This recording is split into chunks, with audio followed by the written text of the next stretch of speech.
Hello, Matthew. How's it going this evening? Welcome. Happy Saturday. I hope you're doing well. Yeah. Hi. So I have good news. Good news. Our long national nightmare is nearly over.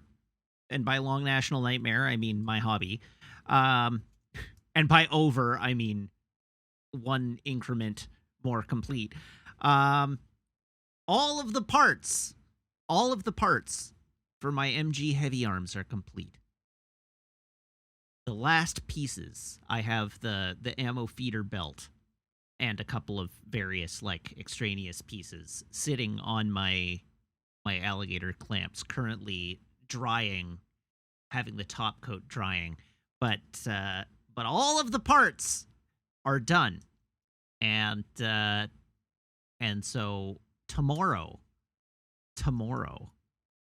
my heavy arms will be ready for presentation, and then I can move on to building a different Gundam at long last after 2 straight months.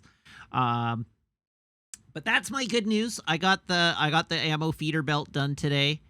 It was what? Was the crack from stress or a molding defect? It looks like it was a combination of the two. It's hard to say for sure. It looks like it was maybe a crack in the plastic that existed already, but that was exacerbated by fitment issues resulting from top coating. But thankfully it's in a place where it won't significantly damage the structural integrity of the thing.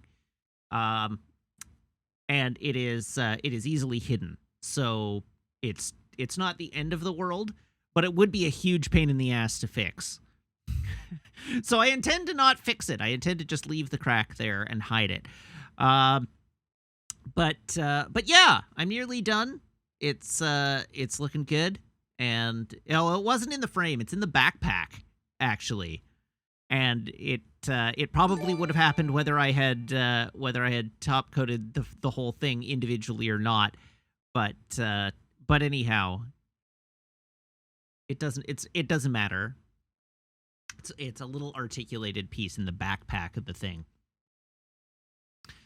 So anyhow, I intend to post photos to the Discord and probably to my Twitter tomorrow. So you have that to look forward to. But if you're not already a subscriber and you want to see pictures of my Gundam, subscribe to my channel and then join my Discord, and you can see pictures of my Gundam on the Discord. All right, DR Fox, speaking of subscribers, DR Fox, thank you very much for the resub. Now for 24 months. Congratulations. DR Fox says 24 months, the 2 years. Vorlon Scout also resubscribing for 24 months. Vorlon says, oh, hey, that seems like a fairly momentous number. It does, doesn't it? I do need an OnlyPla account. I'd like an OnlyFans for my Gundams. I just need to find ways to monetize my currently unproductive hobbies.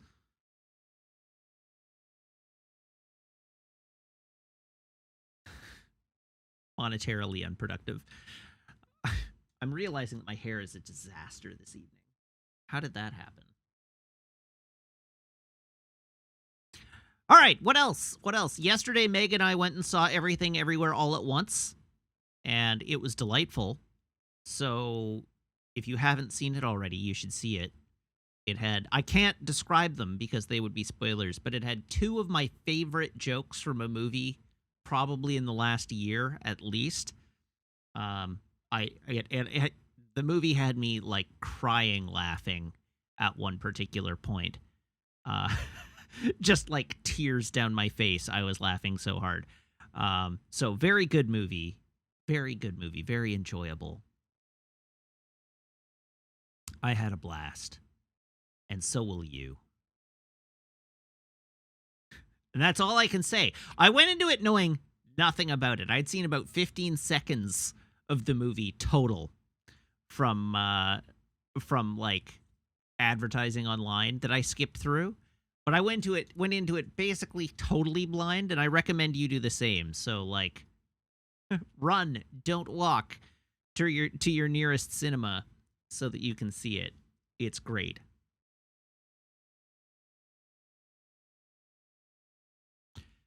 And that, I think, is actually about it for this evening. I don't think I have anything else to talk about.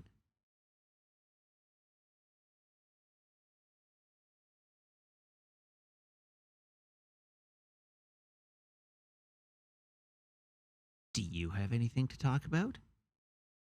Otherwise, we're. Oh, have I gotten to the new episode of Halo?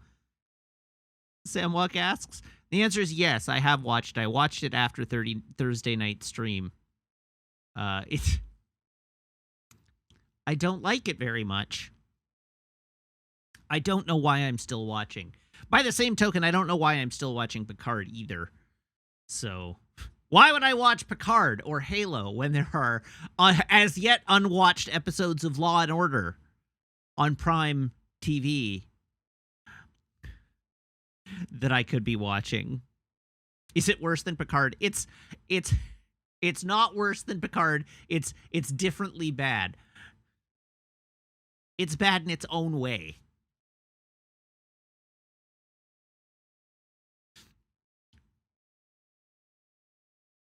I shouldn't say it's bad. But I'm not enjoying it very much. I'm not. I'm. It is not to my taste. Suffice to say, Picard. I will say Picard is categorically bad, but Halo is just not to my taste. The Halo TV show is not to my taste. Yeah, Halo is not a catastrophe. It's just not great.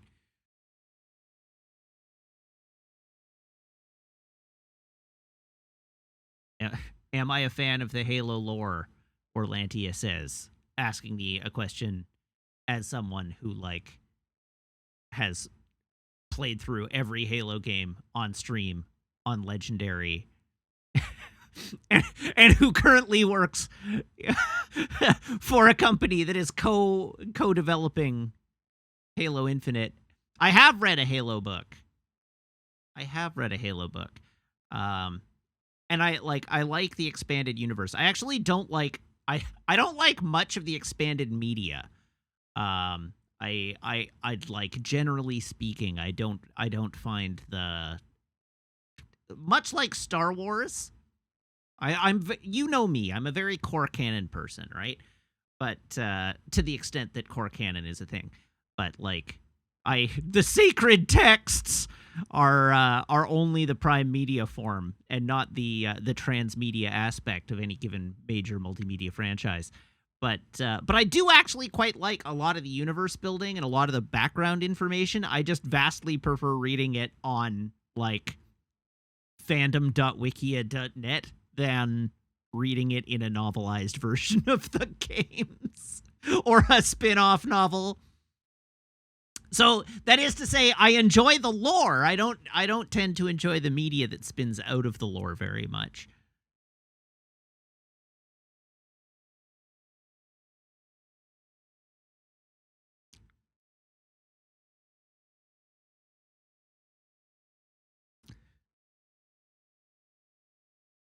Sandai says, for a moment, I thought you were going to say you preferred reading about it in fanfic. No, you should know me better than that.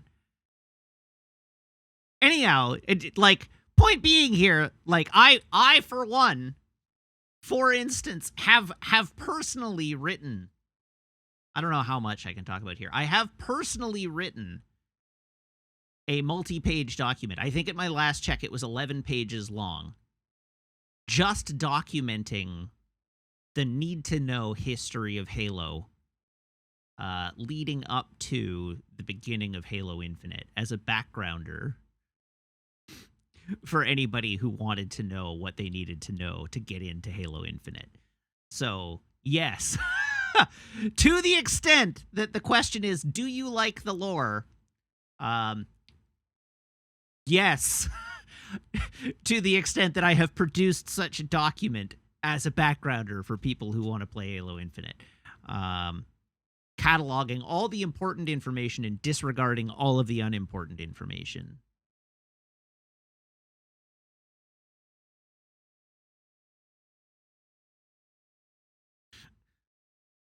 So I guess that's my answer. But caring about the lore of Halo is not really a relevant question as it pertains to the Halo TV show, because the Halo TV show has fundamentally disregarded all the lore. It's in the Silver timeline where they can do their own thing and draw upon the established lore to whatever extent they desire, or not, as the case may be. Anyhow, yes, there is a covenant. We know basically nothing about them. They bear relatively little semblance to the covenant of the games. My favorite thing, so my favorite thing about the show, favorite being used in air quotes here, my favorite thing about the show is that on multiple occasions now, they've made reference to covenant grunts. But we have not yet seen a covenant grunt on screen. So the Spartans have talked about fighting the grunts and what cowards they are and all that jazz, but they haven't actually shown us a grunt. They're in the first major combat sequence involving the Covenant in the show. There were only elites. There were no other alien types. And I think like one of my big problems with the show is tone, because the like one of the things that makes the universe work is that Halo is hilarious. Halo is really funny. People have this idea that Halo is like really self-serious, and it is sometimes, but Halo is best when it's funny.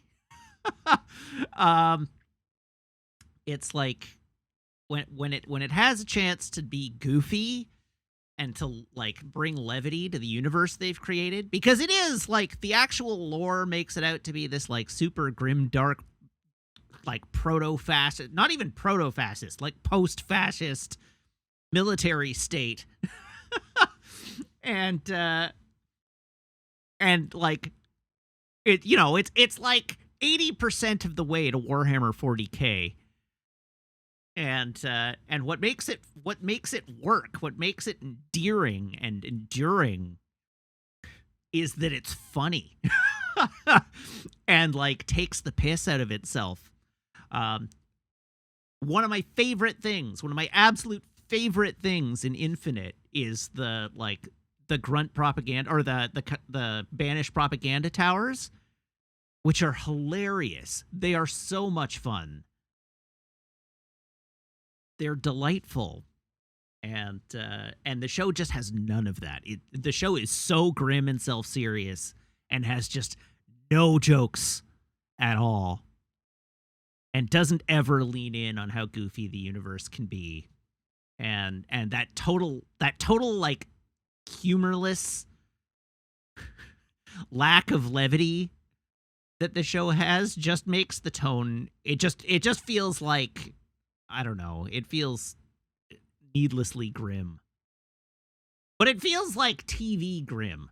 And so that's the other problem I have with it, is that like nobody in the show is acting like everything is super grim. But the show is definitely not funny.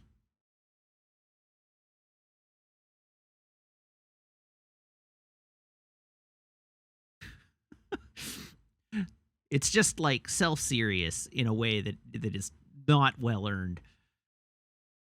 Anyhow, I've talked about this far too much. I really shouldn't be. Samwok says I describe it mostly as the "we have the expanse at home." Yeah. I mean, yeah, it does feel that way. But like even that doesn't quite sell it.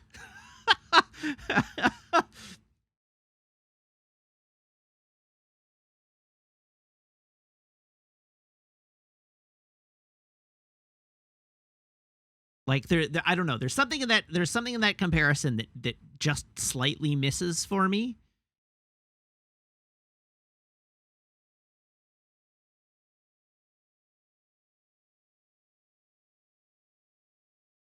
The Maricat says I just joined in. I assume we're talking about Picard. No, we're talking about Halo, the Halo TV show. Anyhow, I also have strong opinions about the fact that they took Master Chief's helmet off. But I also have strong opinions about their characterization of Master Chief. So I think the whole endeavor is basically they miss what works in every aspect of the property, and they do a bunch of things that really grate on me as someone who really enjoys the property. I don't know, the comparison I would make if it were me, the comparison I would make is that the Halo TV show fundamentally misunderstands what works about the Halo video games in the same way that a lot of the Star Wars EU fundamentally misunderstood what worked about Star Wars. That's my hot take of the day.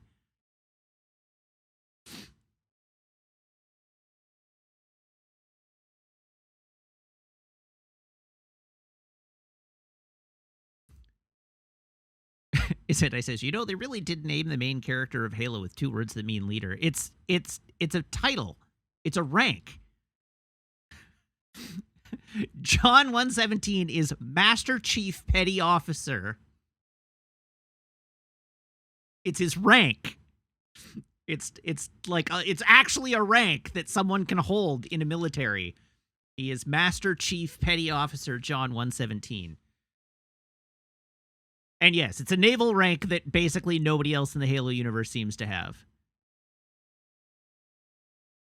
And at one point in the Halo lore, it was that Master Chief Petty Officer was the highest rank a Spartan could hold in the UNSC Navy. But that has since been retconned, and there are now Spartans that exist in universe that are higher rank than Master Chief Petty Officer. Because yeah, they did end up giving them officer ranks.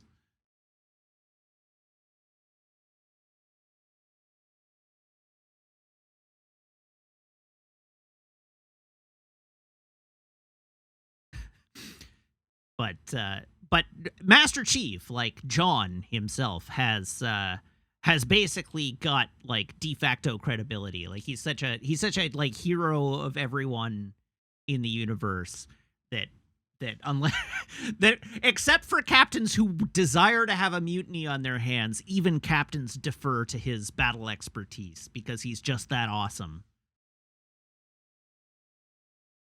Yes, his military rank is protagonist. Because ship captains often defer to his like recommendations and give them his orders, and when they don't, things go badly for the captains. Both of which have happened in the games. All right, so moving right along. I think it's time we play a video game. And so I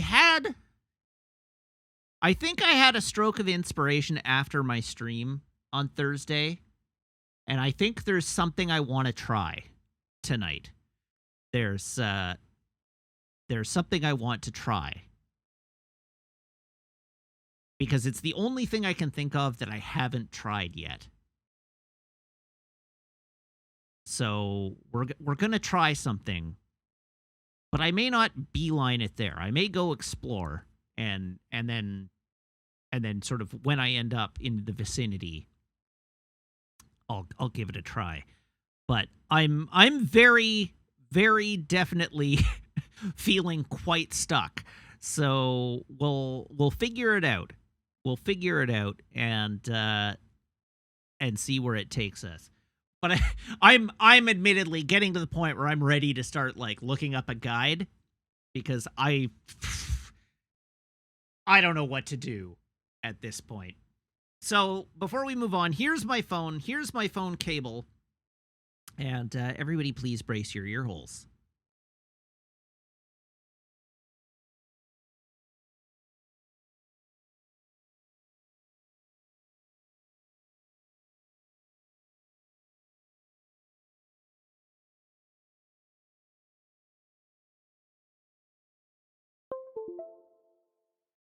There we go.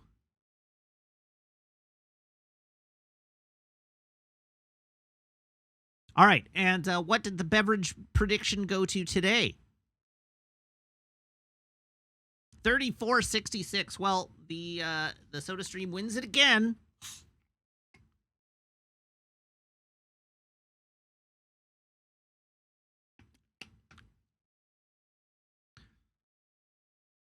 So, there we go.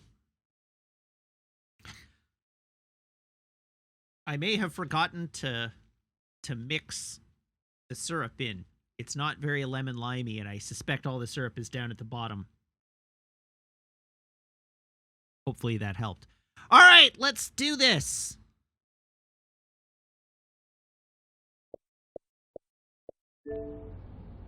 Resume. Resume.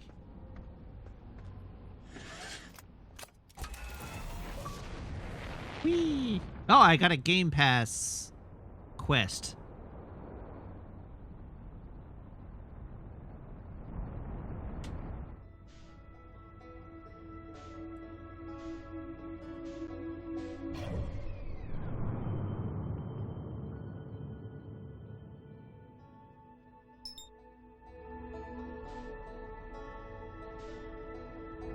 What are you? Is this just the satellite?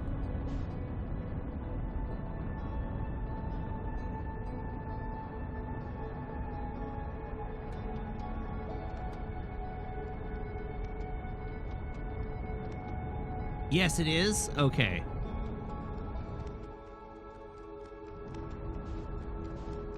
I sure did hurl myself right into space.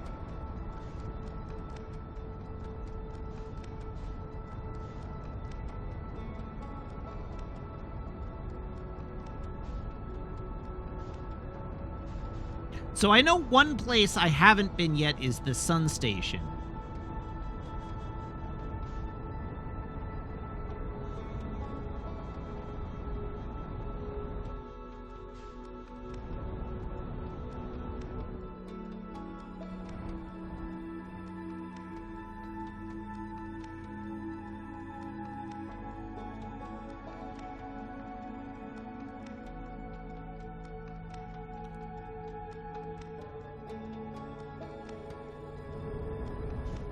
Oh god, I did it again. Okay, that is just the satellite though. All right, where do I want to go? We're going back to Brittle Hollow, I think.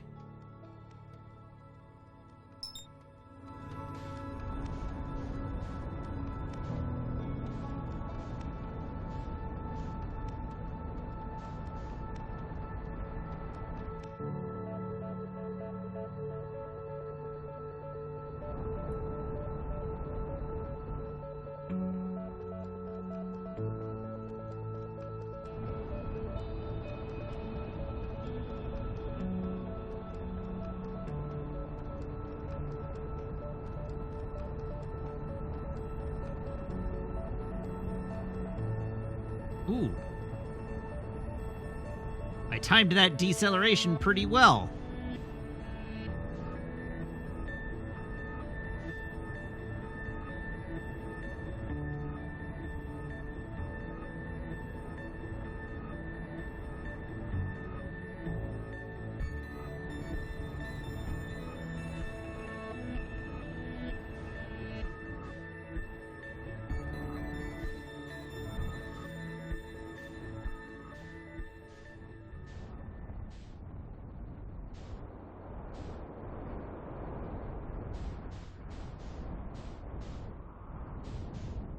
Yeah. Ha-ha! Ah!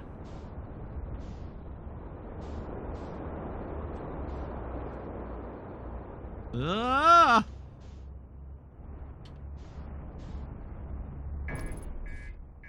Oops.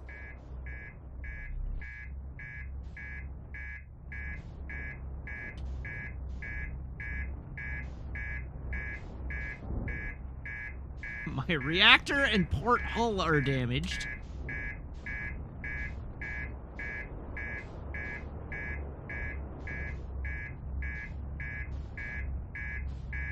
Well, I guess we're going through the black hole.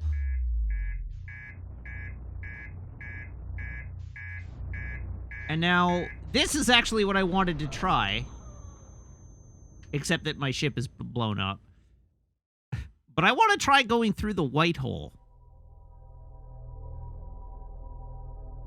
We've learned we can pass forward through the black hole, and it spits us out the white hole. What happens if I pass into the white hole? I guess we're going to find out.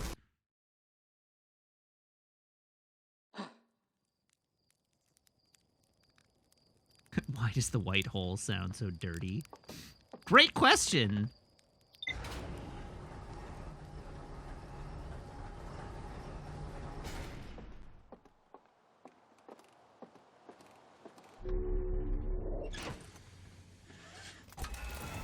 All right, we're going to do that again without breaking my ship.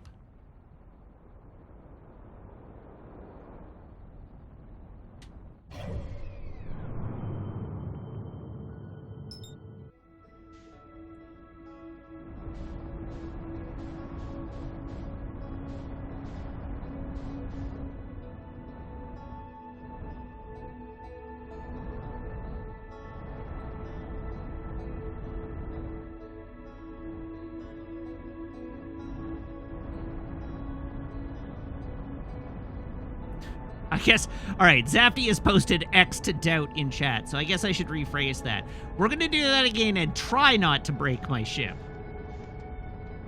Whether or not I'll successfully not break my ship remains to be seen.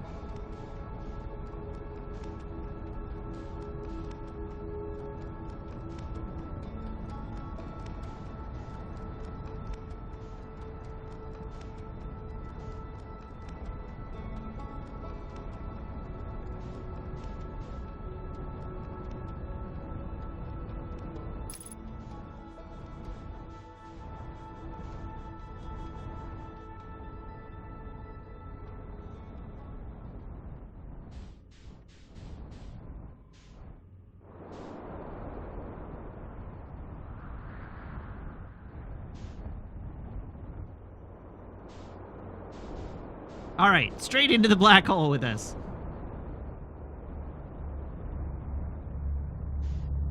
Voomp. Hello there, white hole. So, what happens if I fly right into you? Where do you put me?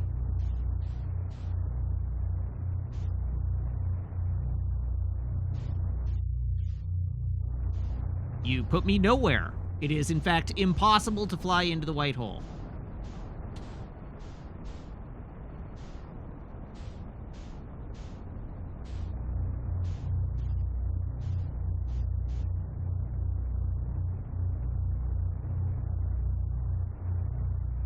Well, that's unfortunate.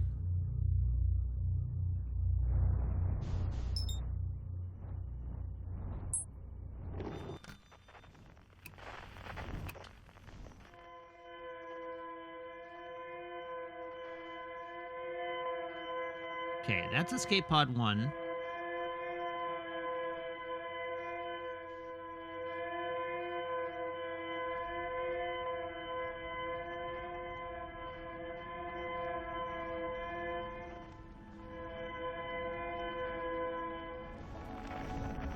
Okay, we don't want...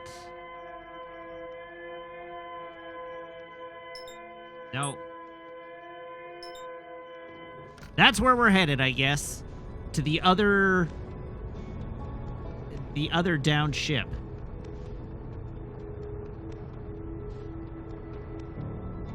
Because we've been inside the one, but not the other.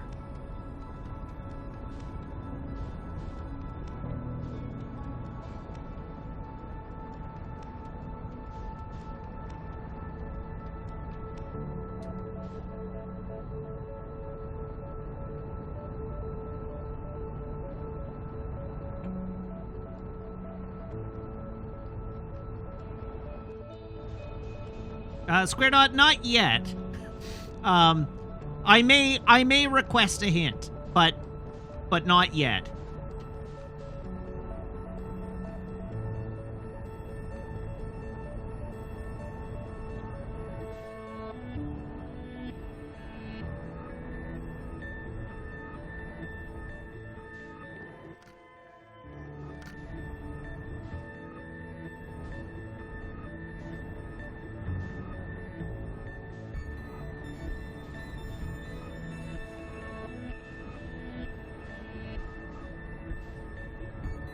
Okay, there's the second ship.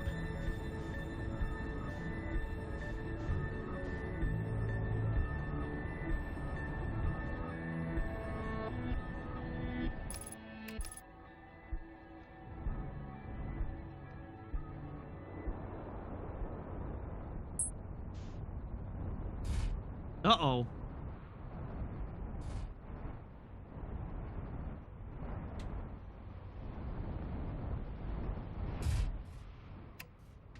There we go. Have I been to the Twins yet? Yes, I have.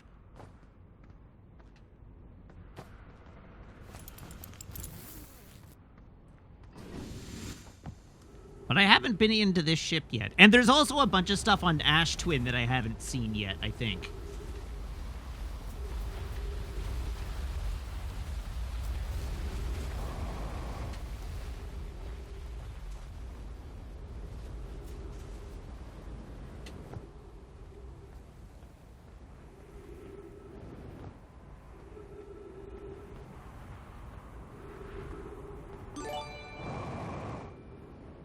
Oh, hello, Karsma. Thank you very much for the resub.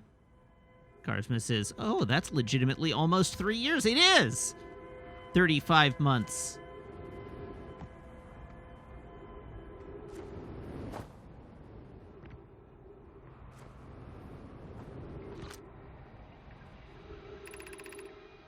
All right, we need status reports for all systems, but initial things first. Is everyone unharmed? Our escape pod's passengers are afraid, but physically well, Anona. Everyone survived the crash. This is a relief, at least. You have my gratitude. Burr, were you able to find the other escape pod's distress signals? I can hear both signals somewhere in this star system, but I don't believe either escape pod crashed on the same planet as us.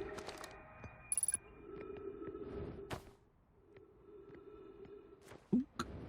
Uh-oh. Ook. There we go. Oh. Okay, which one? Too close. Begin flight log. Escape pod 2. Vessel has been mortally injured. Emergency sequence activated. Awaiting departure from vessel. Launching escape pod 3. Now launching escape pod 2. Collision imminent. Preparing for impact. Scanning external environment. Scan complete. External temperature is prohibitively high. Verdict: inhospitable. Do not seek shelter on planet surface.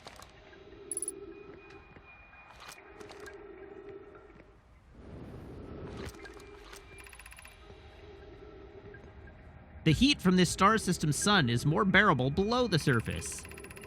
When our escape pod punctured this planet's surface, it broke into what scans show is a cave system with much cooler air. I would recommend we seek a site down there to build a long-term shelter, Anona, but these passages are a maze.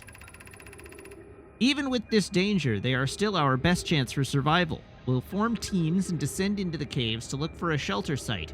We can mark our findings on the walls to avoid becoming irreversibly lost. Be cautious, everyone. And be aware of the sand as you search. It appears to be rising gradually.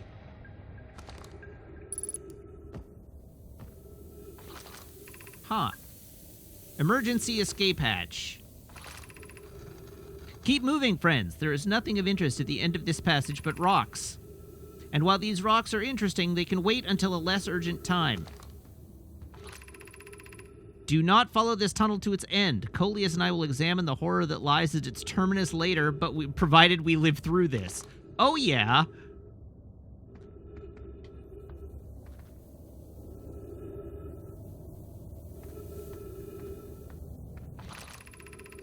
We have found an enormous cavern at the end of this passage that appears promising. I believe we could construct long-term shelter there.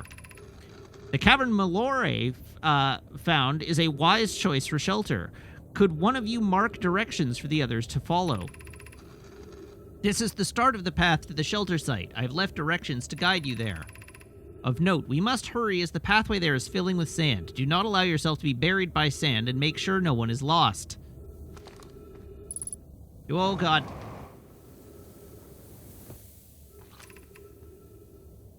Of note, this passage leads to breathable air. Refill your supply tank there. We cannot tell how far or deep the tunnels may wind, but do not linger as the area is exposed to the heat of the alien sun. Alright, so we're going this way.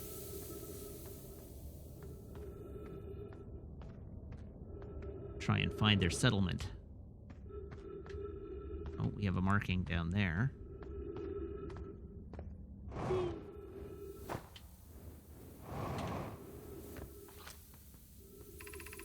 The path to the shelter site is somewhat convoluted, so follow the instructions ahead closely.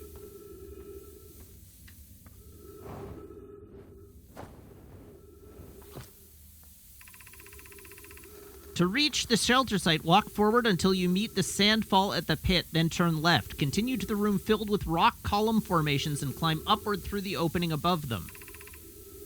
The sand here is rising, so you must be cautious but swift. So, up to the sandfall, then turn left, it said.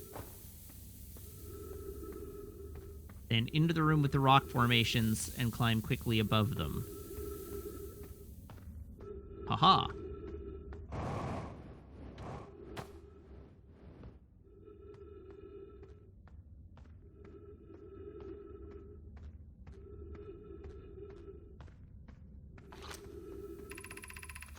Be cautious crossing the chasm ahead. The bridge Mallory and I crafted will do its job, but it isn't strong. Once on the far side, look for the tunnel hidden beneath the falling sand. Follow it and you'll reach the shelter site.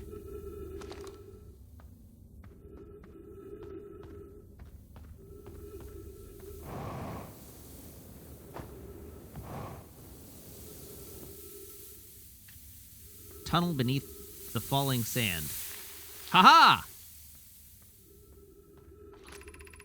You're doing well. There's only a little further left. Left to go now until you reach the shelter site. You can rest there. Hurry before the sand comes.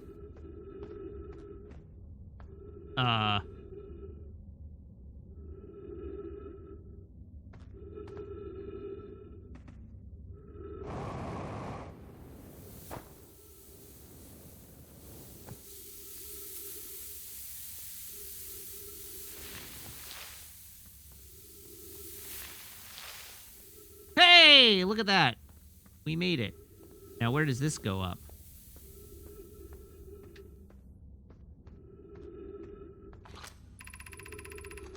This is amazing. Look inside the cave. How did this come to rest here? We haven't encountered others in these caves. I think this is a rare find.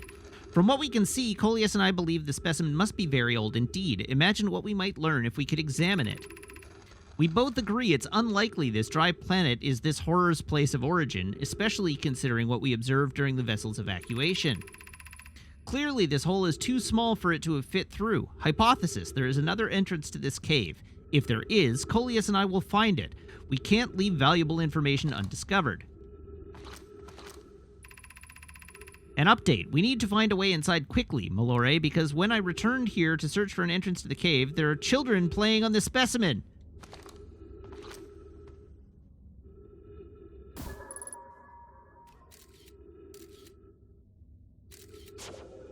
It's the fossil. It's the anglerfish fossil.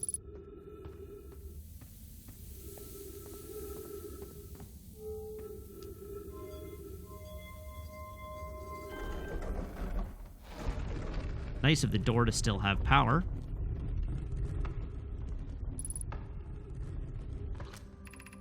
Anglerfish fossil overlook.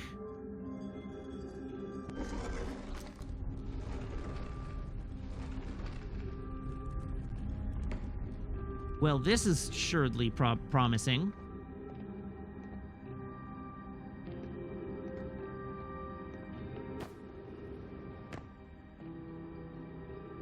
Trees! Let's refill my air.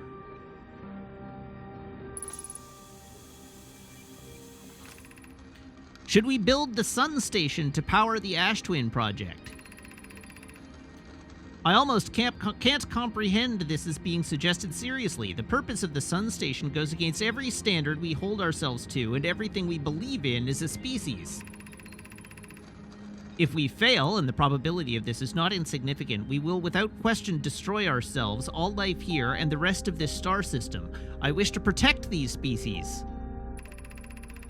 The potential annihilation of an entire star system is too severe a cost. We shouldn't build the sun station, no matter how badly we want the knowledge that comes with it. Fear of failure is a poor reason not to try, I believe. If we're cautious, the sun station will work. I believe in Pi. Poke, I'm deeply honored. Idea, I comprehend your position. However, if we aren't all but certain the sun station will not cause destruction once we built it, then I won't support the station's use. Are there other ways to generate this level of power?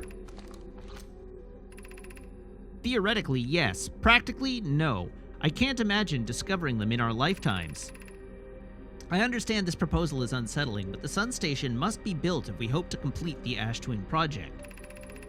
Unsurprisingly, Idea, I disagree. We're pushing a possible new technology further than ever before. That, in my experience, is the defining characteristic of our species.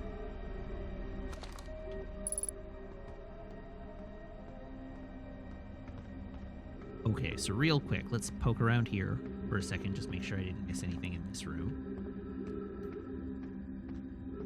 Okay, what are all these? Anglerfish Overlook District. Stepping Stone District. High Energy Lab Trailhead. Eye Shrine District.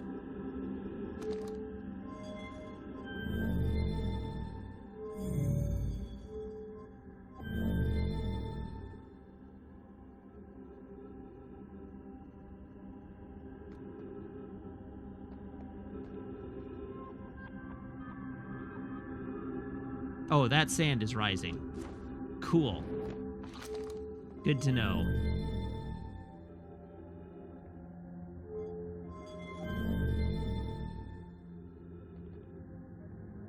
So, what can I learn while I'm here?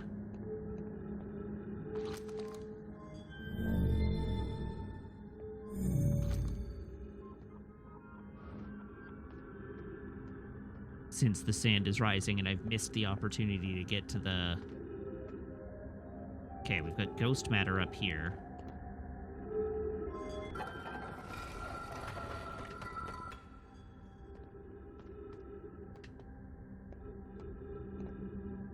We do not like the ghost matter because the ghost matter turns us into a ghost.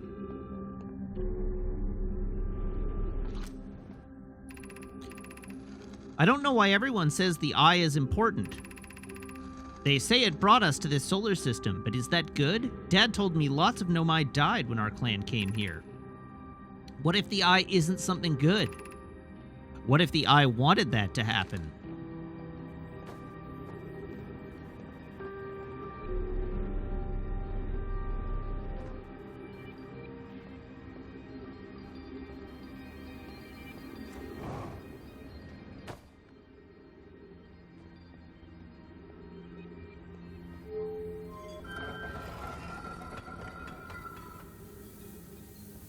Alright, so we have learned that we gotta get here faster if I want to go to the high energy lab. So that's good learning, at least. Uh-oh. Danger, ghost matter. Holy moly, there's a lot of it.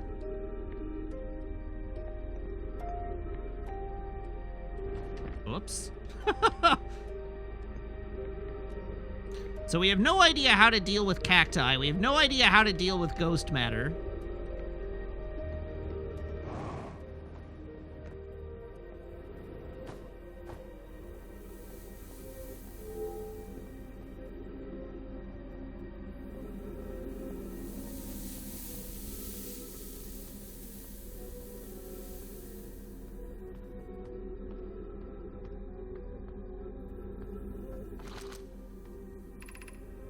Gravity cannon, this way.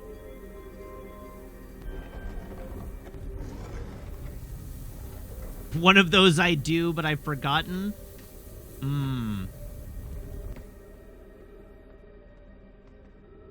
Probably that's ghost matter. Well, none of this is good.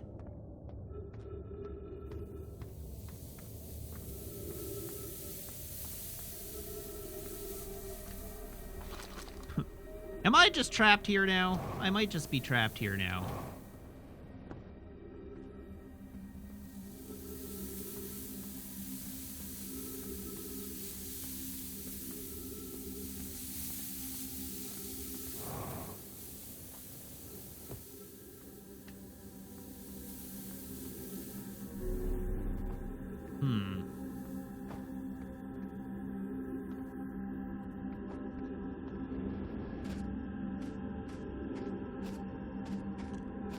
I have to admit, I was kind of hoping that the sand wouldn't join us in this zone.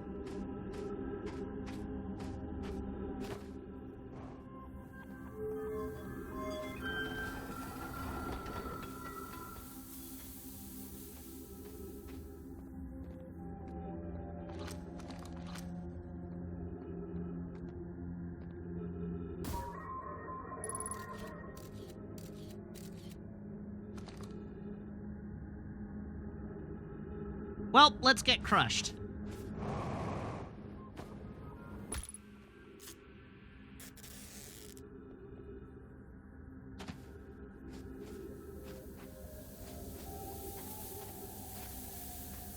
Oh. Wait, hold on. Ow! Well, let's get crushed. Crunch. I need somebody to go back through the VODs and highlight all of my deaths.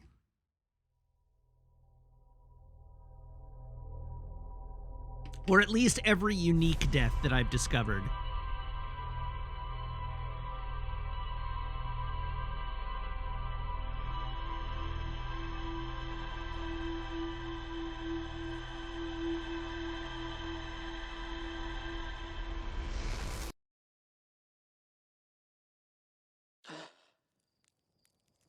All right. I'm going to try and get to Ember Twin quickly this time.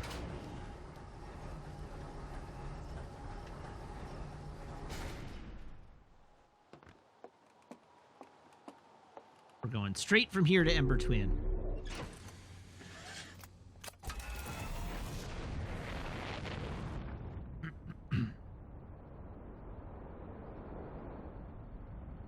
Oh, right. I should recheck the tutorials.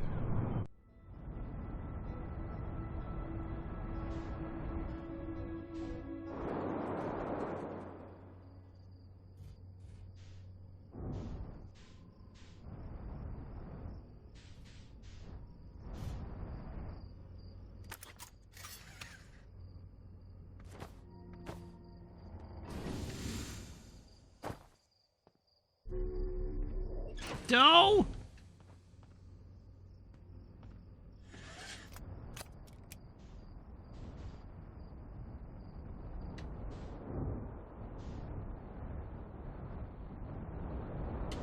Stabilize.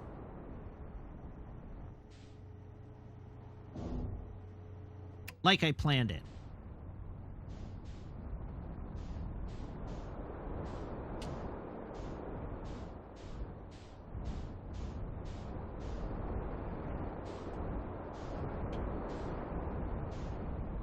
Ah, Jesus. Oh, God. Oh, God. Oh, Jesus.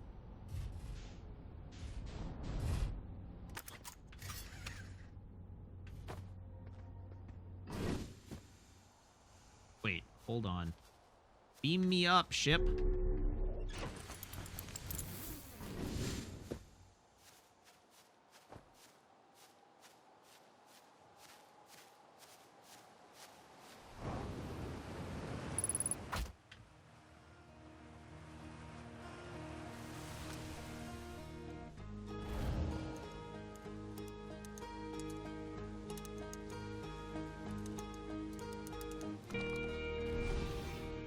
Read. Inside this fence is a pocket of ghost matter, a strange and dangerous substance that's invisible to the naked eyes. The good news is that you can detect ghost matter with a camera. Moving through ghost matter is uniquely painful and will probably kill you. Don't complain to me if you hurt yourself while fooling around.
I don't understand!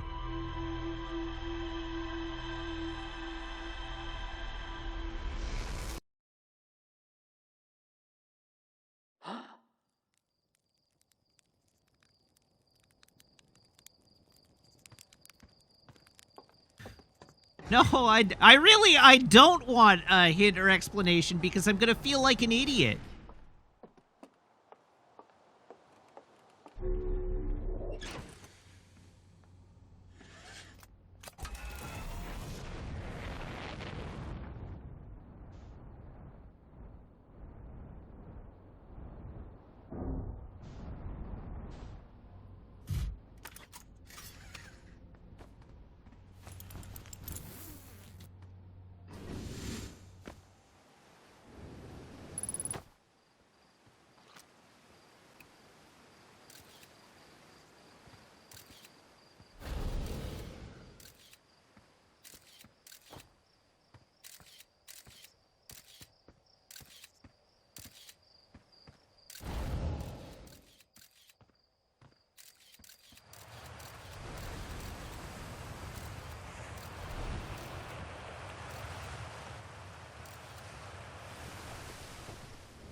Oops.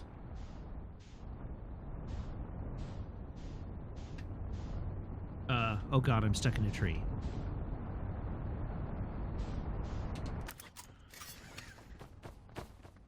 I'm sure this is fine.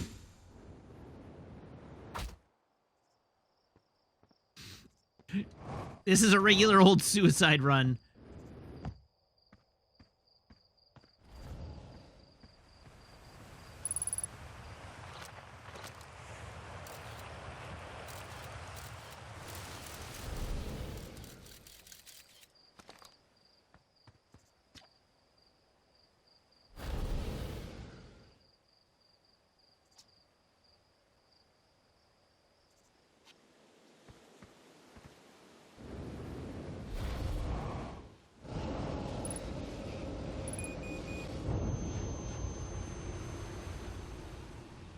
Okay.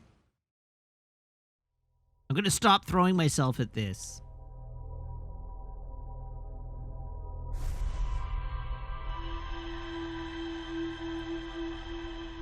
And we'll try a field experiment.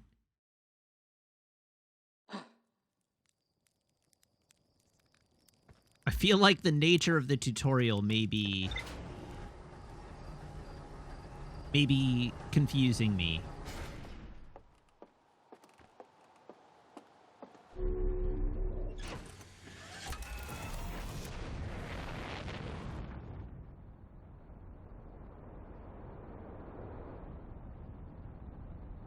What do I think the camera does to ghost matter in my logic? My assumption is that it exposes the film in a way that demonstrates the irradiated areas. I'm not trying to eliminate it. I'm trying to capture where it is, like a picture of where it is, so that I can navigate around it.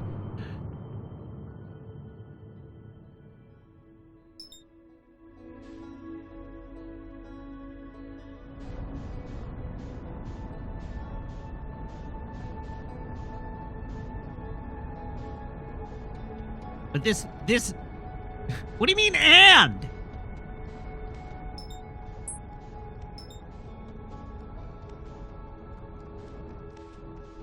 The whole reason I want to go do a field trial is I feel like the tutorial area is misleading. Oh, god damn it.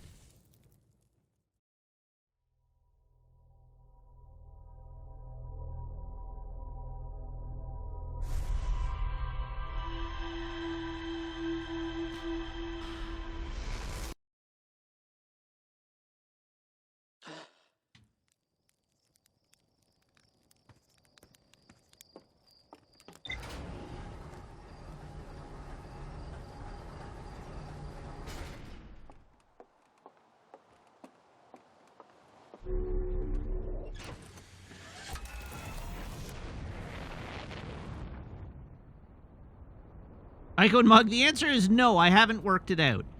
Or rather, I feel like I should have. I have a working theory of how it works, but I wasn't able to make it function in the tutorial area.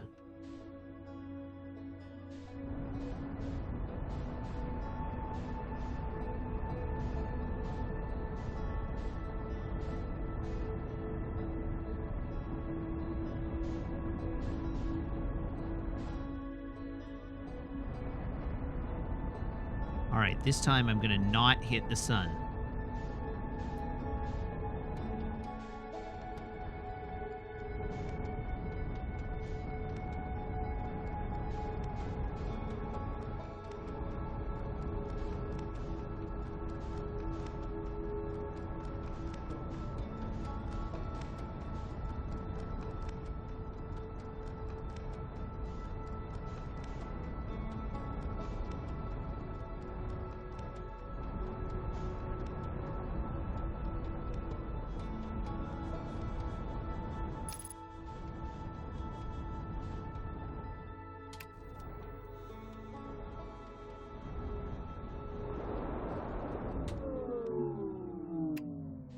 Oops.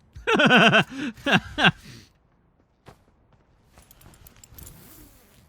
I hit that a little too hard.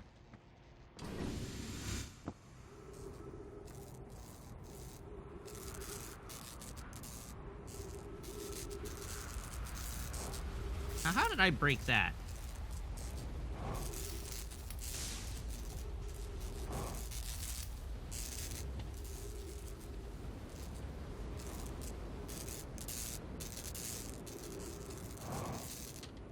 Ack!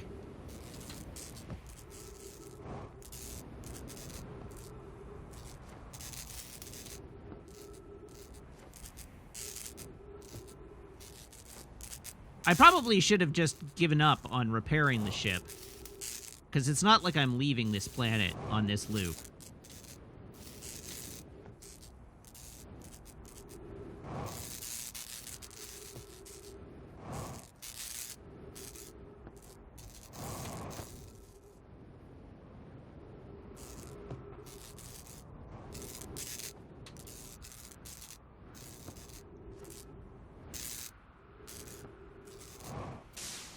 This is such a nightmare.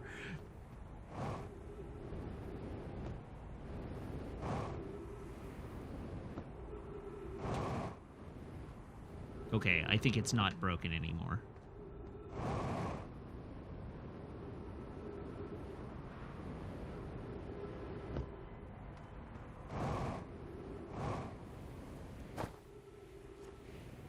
Okay. Now we're in a rush.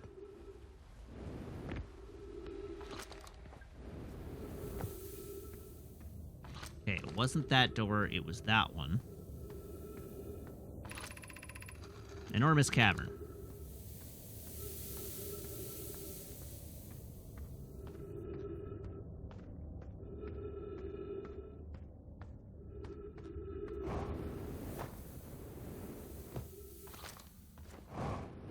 Whoops.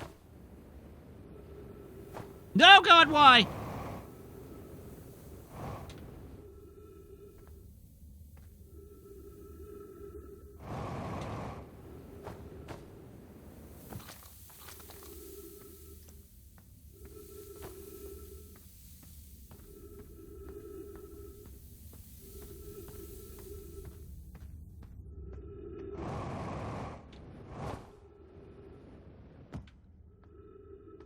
Did I make it through the hole? I did. Okay, good.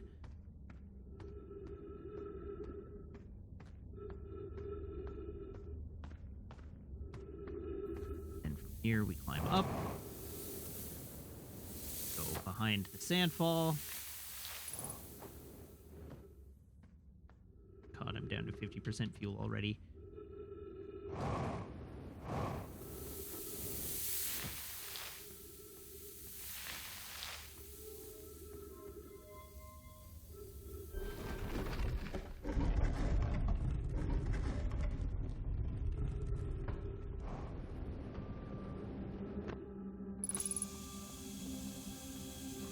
Okay, and I want the high energy lab. Show me the door.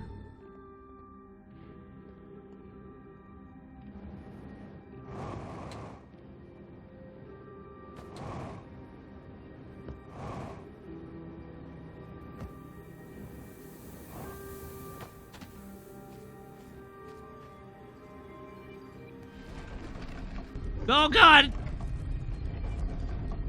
Must go faster, must go faster!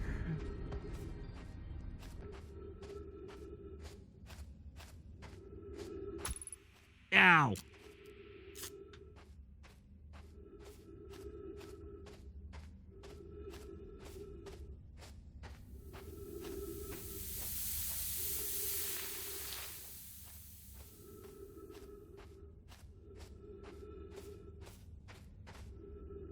Oh, what the hell?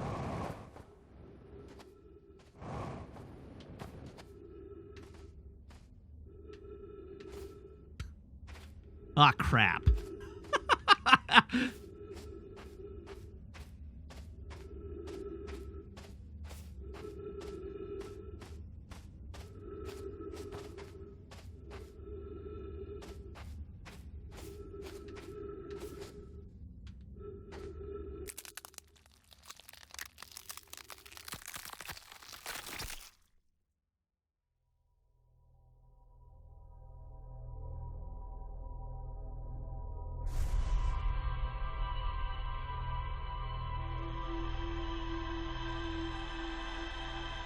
Okay. Right idea, but we need to be faster.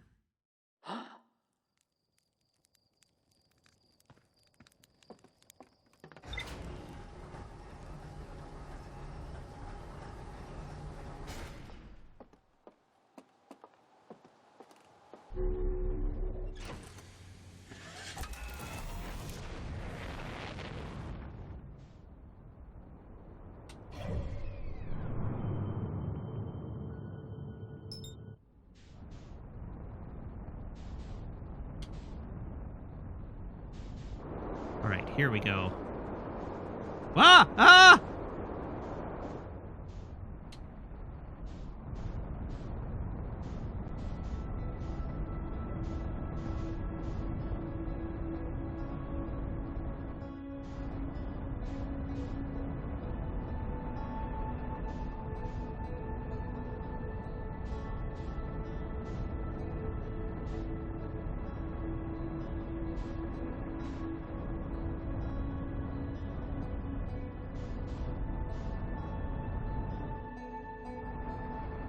Oh, that's something I haven't explored.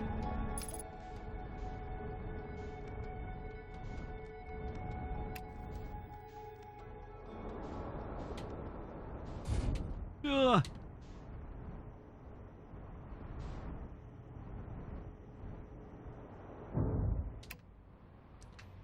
Okay, kabonk. Once more, even faster. This time, not wasting time to repair my ship.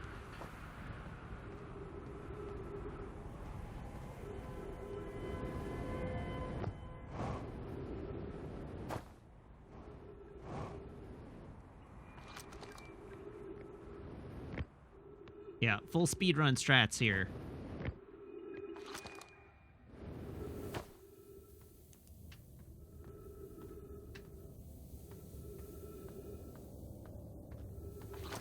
Go this way.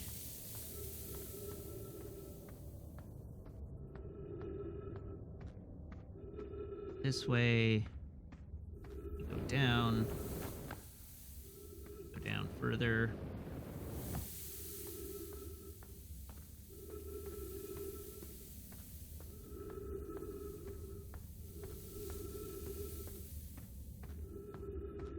Go up through the hole in the ceiling.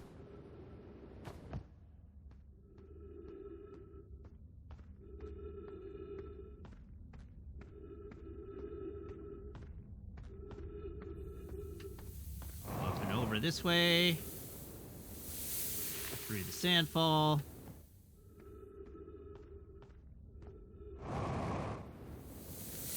up through the cactus door.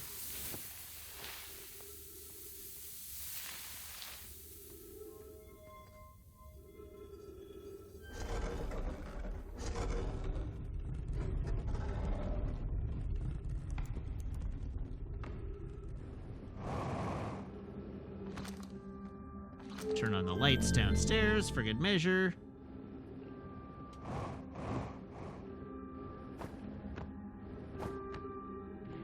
Gonna go down through this building just to see. Try to avoid missing anything if I can avoid it.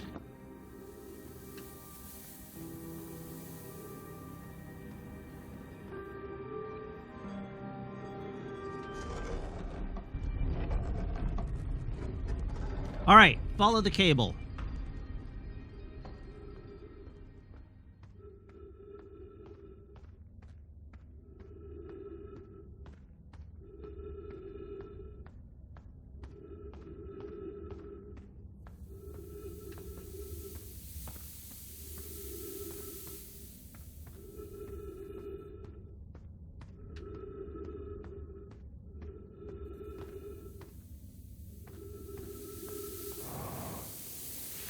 Oh no!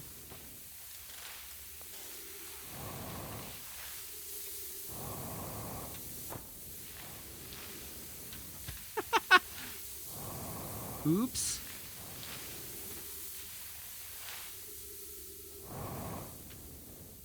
Not ideal.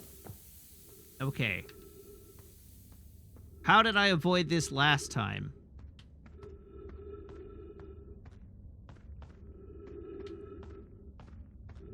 I avoided it last time by going over it.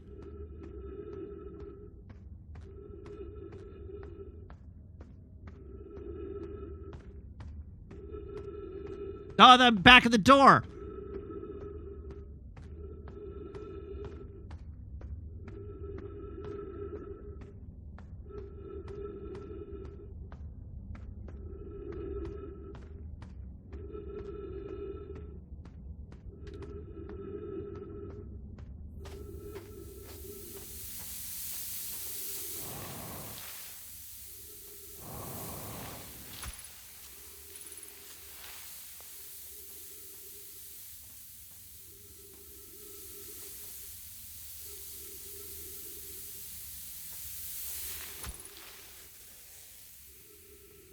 All right, run, run, run.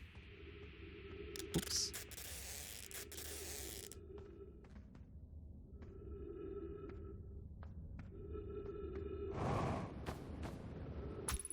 Ow!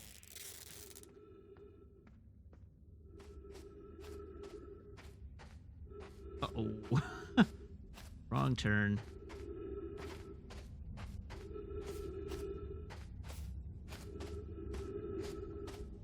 Yes, yes!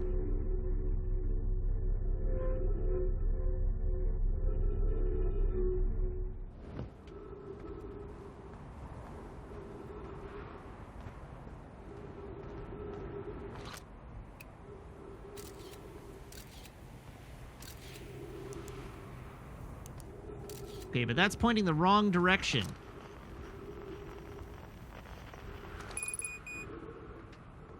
Oh no.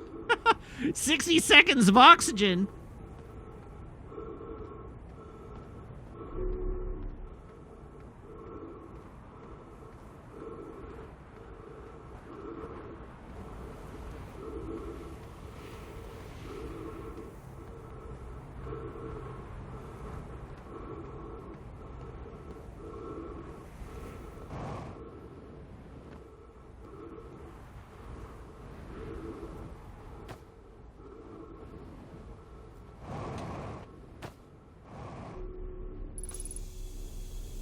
Oh, thank God!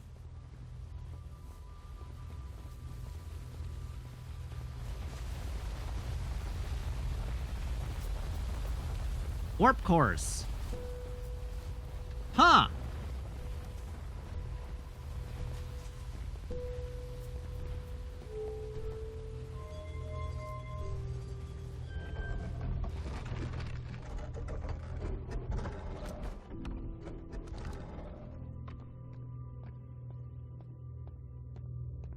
Okay, and I'm above the surface now, so presumably I won't get suffocated by sand again.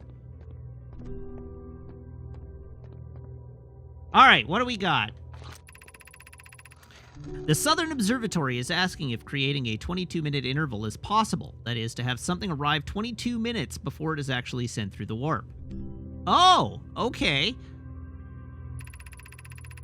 We've learned the negative interval of time between departure and arrival can be increased by adding more energy to the warp core. Problematically, the energy required to extend the interval increases at an exponential rate. Hypothesis: creating a 22-minute long interval is possible, but we are currently unable to generate the necessary energy. The energy is currently unavailable, you say? You're a gas pie. My pun was unintended, Rami, so I believe it's you who are aeriform. Rami and I believe it would be necessary to invent a new method of producing energy, a thrilling but enormous undertaking. We would also require advanced warp technology to handle such energy.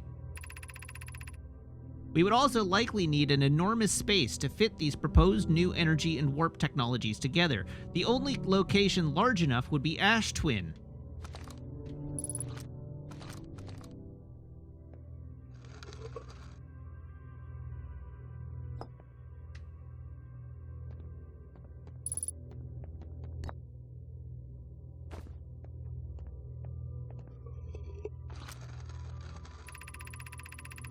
The Ash Twin project will be one of our biggest undertakings, metaphorically and physically. To build it, we need a way to travel quickly between Ash Twin and each location that holds crucial project materials. What if we used warp towers, like the one we have on the Whitehole station, to connect Ash Twin directly to each critical location? Of note, each tower on Ash Twin will warp to a different planet. My gratitude to those who noted my imprecise language. Yes, the sun is not a planet. I believe this has been sufficiently clarified. Kindly stop reminding me. We can design each tower to visually reflect its warp destination. The Giant's Deep Tower, for instance, could resemble a cyclone, and we could model the Timber Hearth Tower after a geyser mountain. Poke, Root, and I can begin work on this immediately in the Black Hole Forge. This will keep us busy. Okay, well that's lots of new learning.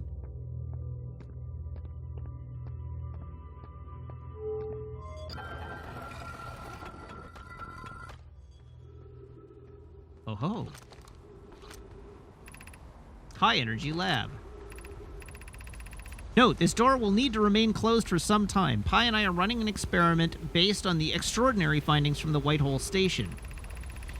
Rami and I will be running this experiment until one of us, specifically me, can prove the other wrong, so although it's inconvenient, the lab currently can only be accessed by the path from the Sunless City. Inviting sand inside would disrupt our setup and could have enormous consequences. We realize this is an intriguing prospect, but the door must remain closed nonetheless. An update. The High Energy Lab is now being used to design the Ash Twin project. If you're here to help, or even just to observe, be sure to use the Sunless City path to the lab.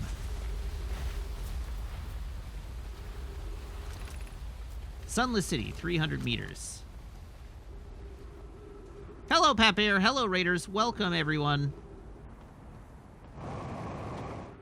How are you?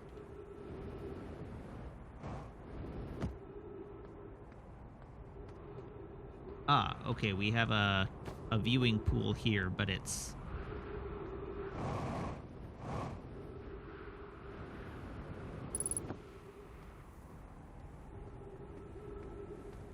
What were you making this evening?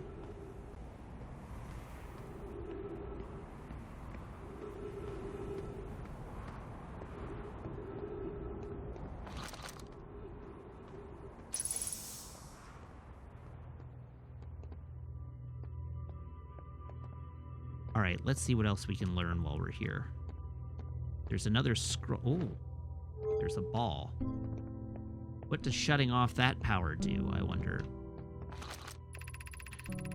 Records show Nomai arriving at the warp receiver on Brittle Hollow very slightly before departing from the Whitehole station. Rami and I are devising an experiment to test if this is a real phenomenon or simple machine error. Initial things first. Our experiment setup will first pair a small black hole core with a small white hole core to mimic the setup on Whitehole Station. Hypothesis: it is possible for an object to exit a white hole before entering the corresponding black hole. In theory, what we want to try to reproduce is a negative amount of time elapsing between something entering the black hole and exiting the white hole at its destination.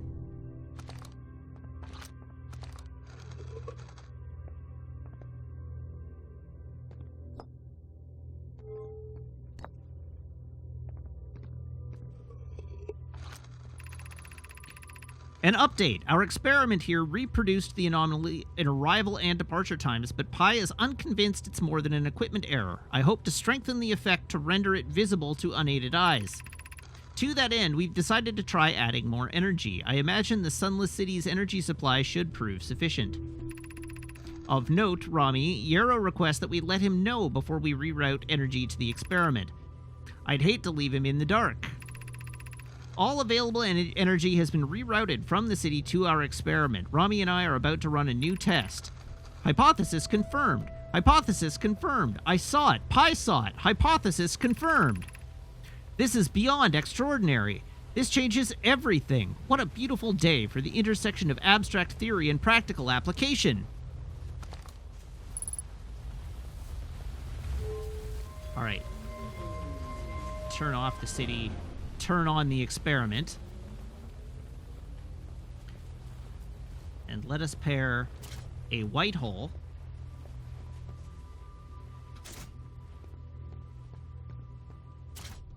with a black hole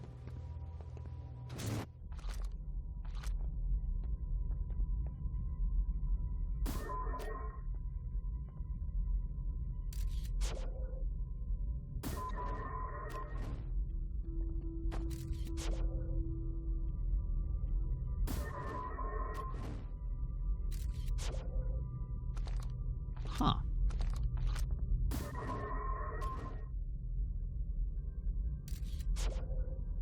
Neat.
Whoops.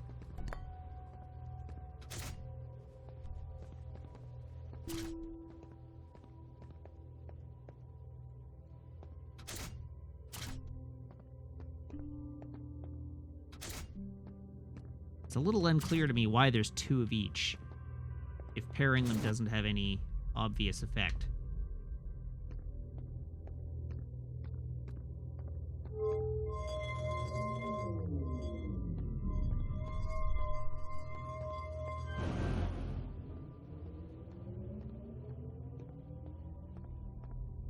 Okay, there are still holes.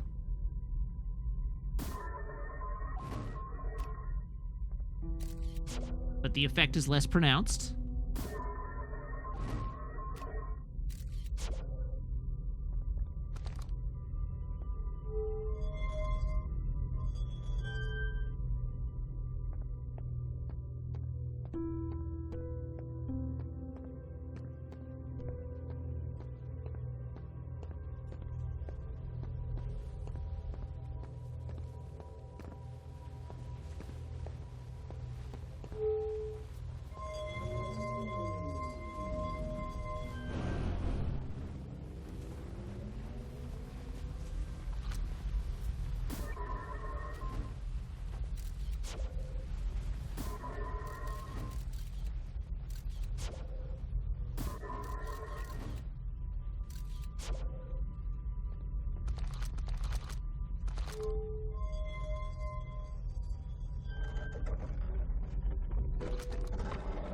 Okay.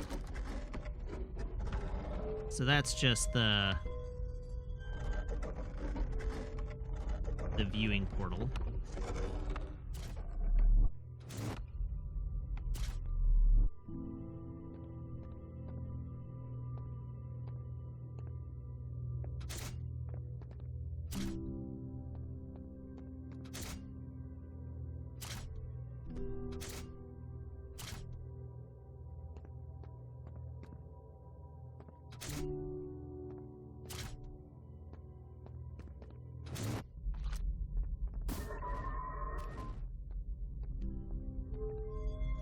What do they do when not observed?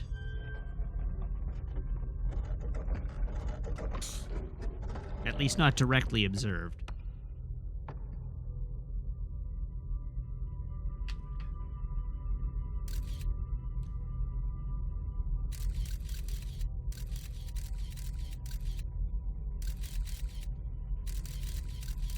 Nothing particularly interesting.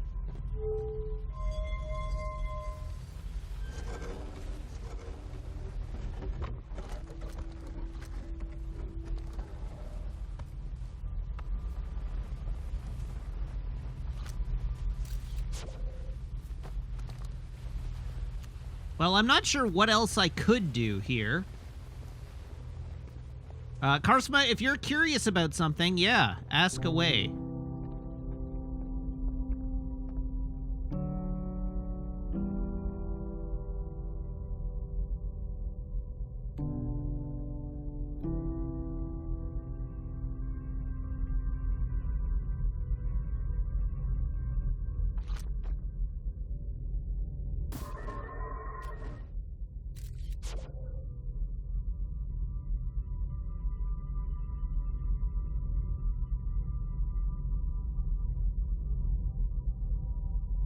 Oh.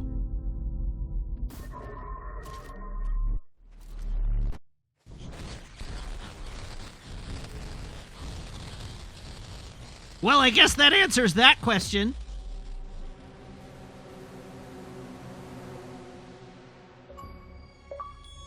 Ha!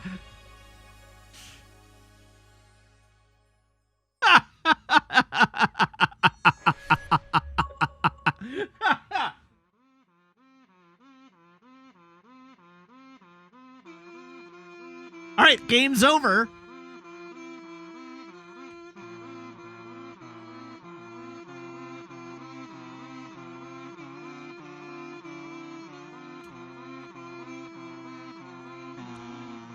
I'm loving the kazoo version of the theme song.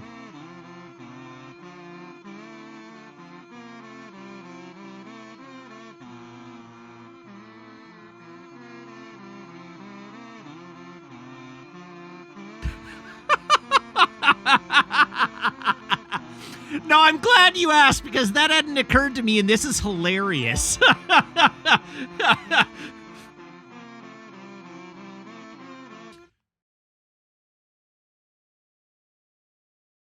so obnoxious. It's great.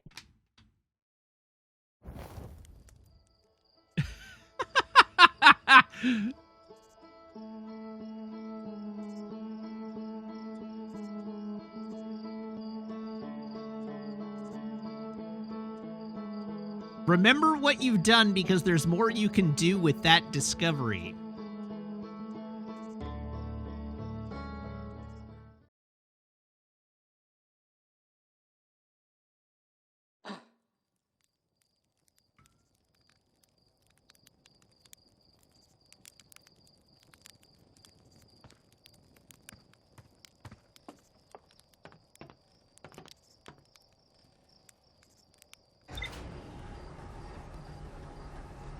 All right, how much of that information was retained on this save file, I wonder?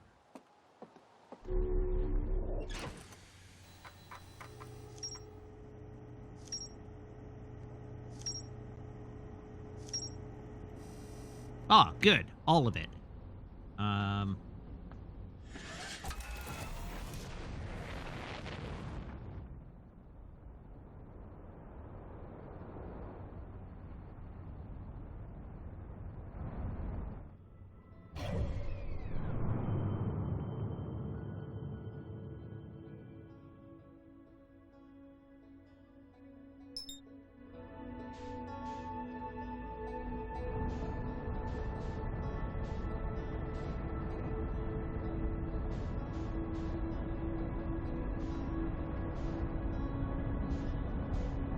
Oh, no, no, no, no. Oh, God. It's gonna crash right into me. Uh-oh. I may have girl boss too close to the sun. Oh, I didn't. Look at that.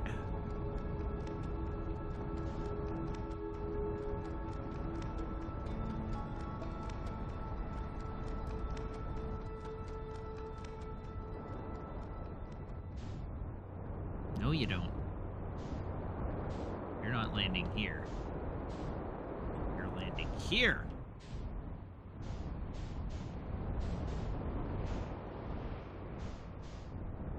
Dunk.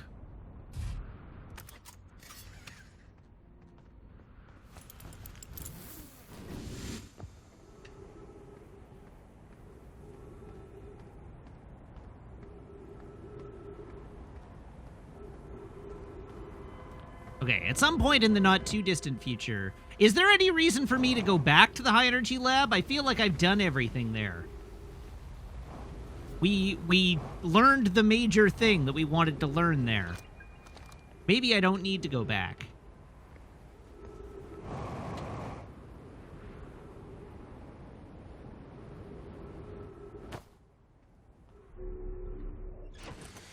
Heck this. Let's go to Ash Twin, which is like the one planet I haven't really explored very much.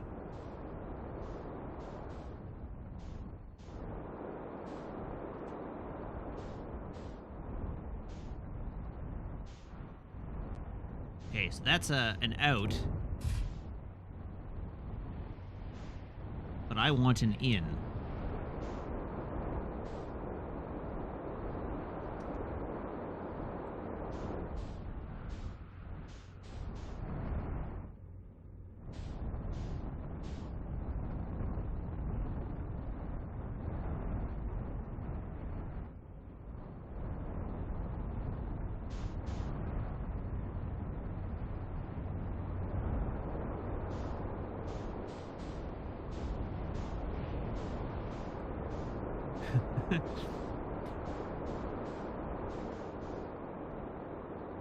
Exploring Ash Twin, not very useful while it's still covered in ash.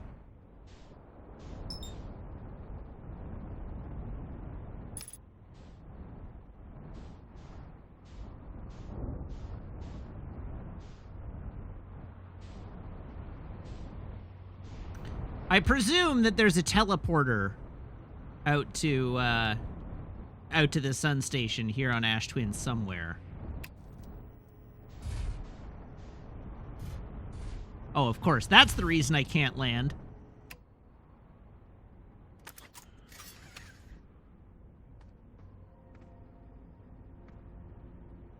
As a challenge, can I slingshot myself between Ember and Ash and back?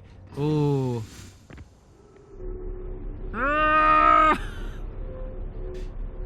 Shoot me dead. Ah! Whoops.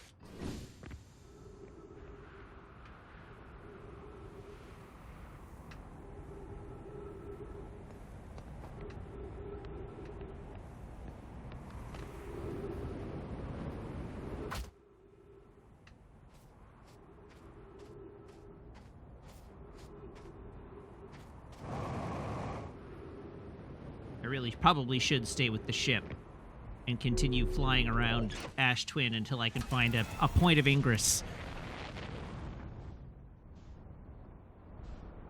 Like that.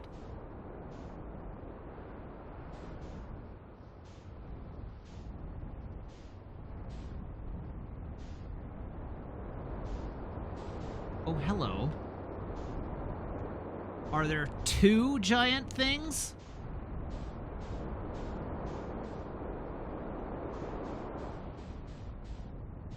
There are two.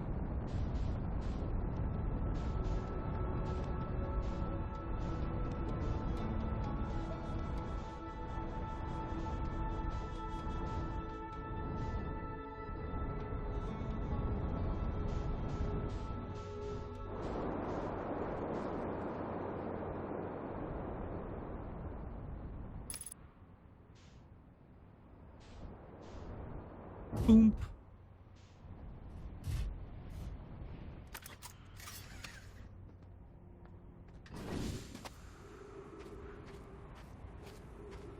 All right, let's see what this structure is. Uh-oh.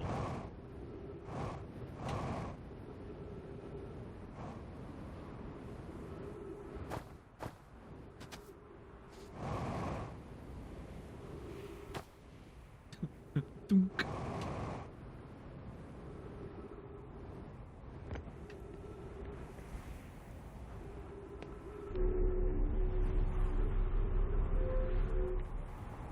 Okay, so we have a scroll over here, but we haven't located a place in which to read the scroll yet. But that's probably down below. Presumably there's a door here. There we go.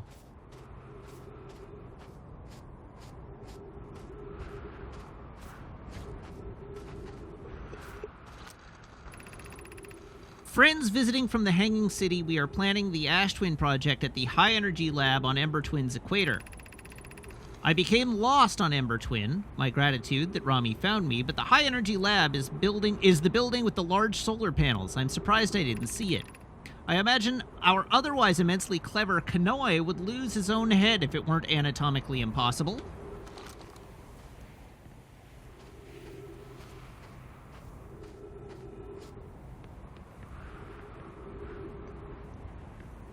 Oh, this is a teleport pad. Where is this teleport pad pointing?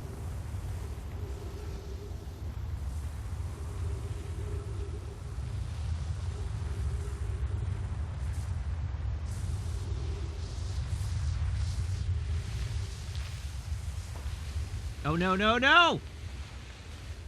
Uh-oh.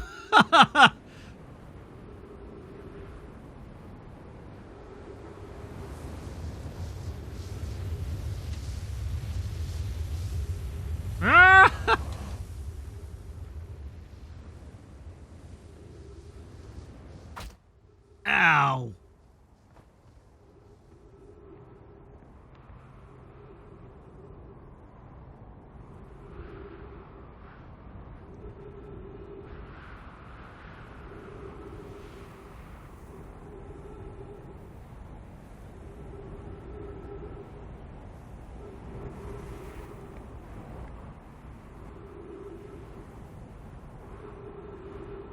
It's not the sun.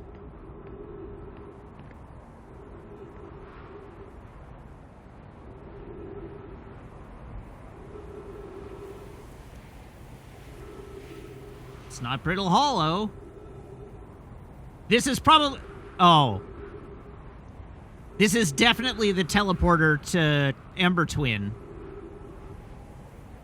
Because the sandstorm passes right over top of it.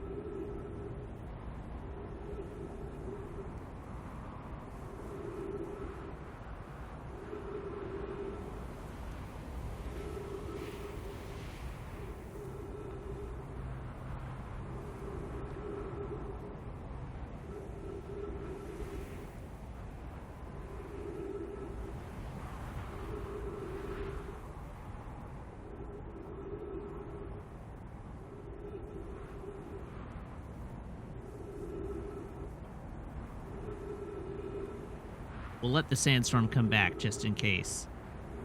But that's my suspicion here.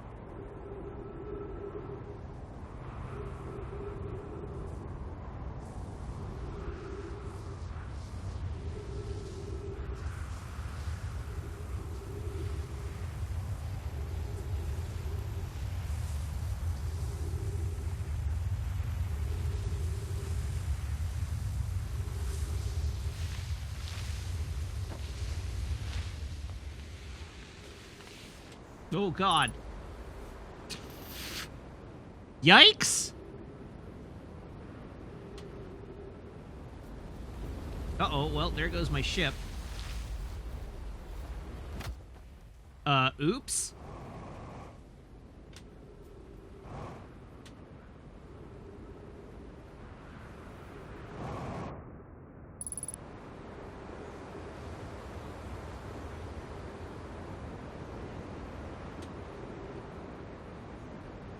Oh, God!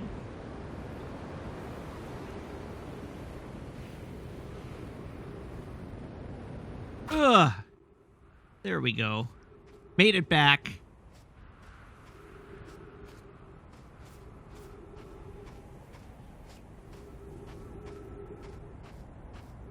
All right, is there an access point into this structure that I can find yet?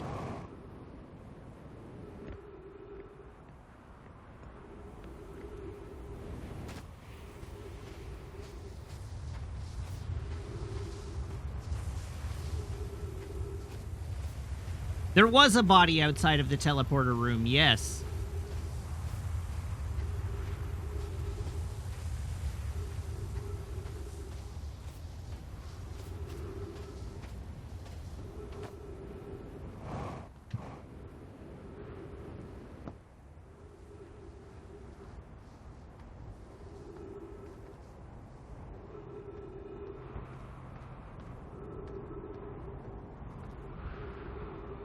All right, they did say that they were planning to shape the teleporters like their destinations. I remember reading that. Here's our first delivery, Yarrow. 1 warp core fresh from the Black Hole Forge. Root is installing this core sibling on Brittle Hollow as I write this. I wish I could wait here for you to arrive, but the Forge and my unfinished work there is calling. I'll return with more materials soon. My gratitude, Clary. With this, the Ash Twin project is underway. I confess, I'm deeply curious about what you and Poke found on the White Hole Station that started this project. Could I visit sometime to learn more? I recommend you do. The White Hole Station is the model for the towers being built for the Ash Twin project, so a visit to the station would be doubly useful. I suppose more precisely, I would like to visit the White Hole Station with you, Clary. Yarrow, stop using this scroll wall to flirt with my sister. In romantic matters, her density rivals a neutron star's, and go meet her on White Hole Station. I'd be happy to explain our findings.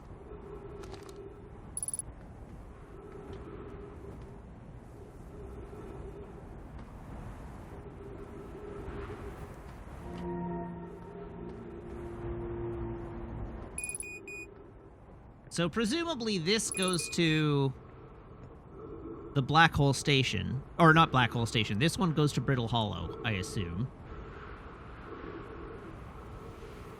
But we might not live long enough to try.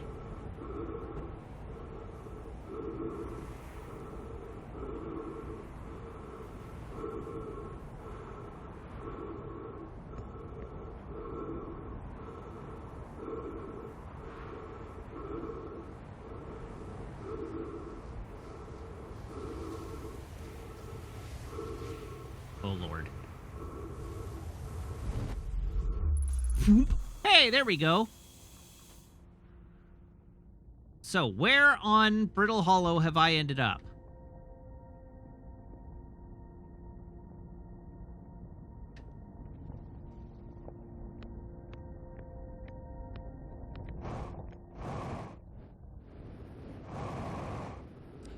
Oh!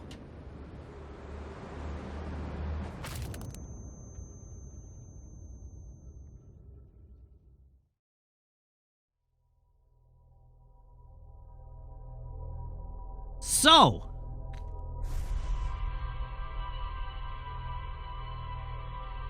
that does appear to be one of the places I was trying to get to before. So, I need to lower the forge, then go back to Ash Twin, then teleport, or raise the forge, then go to Ash Twin, then teleport, and explore the forge. Okay.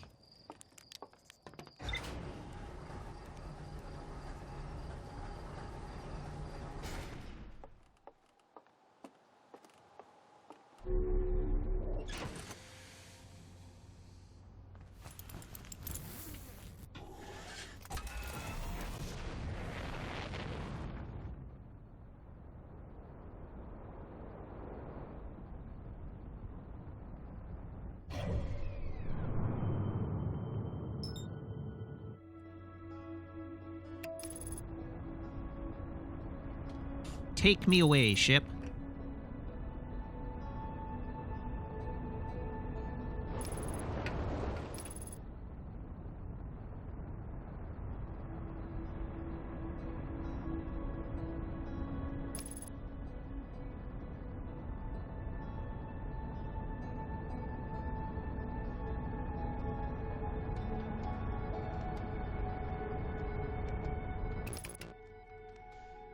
So we should be... Ha!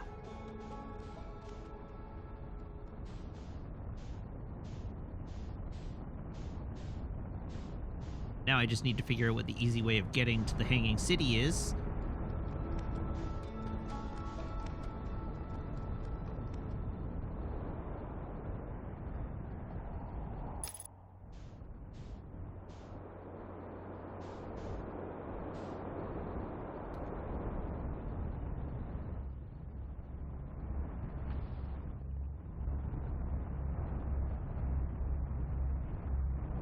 Just stay out of the black hole.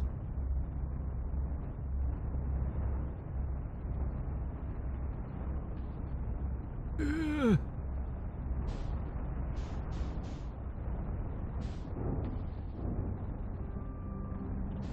I actually just want to get on the bridge. Nope, nope, nope, no.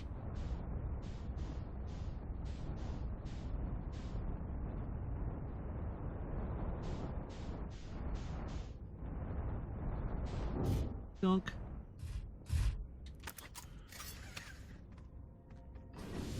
All right. I'll fix the ship when I come back. But right now we're on a schedule.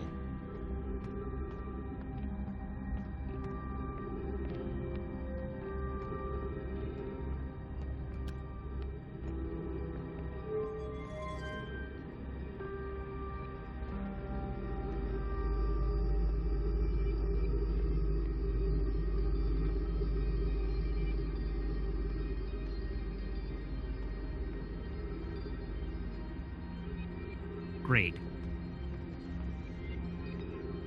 Now, what part of the ship did I break?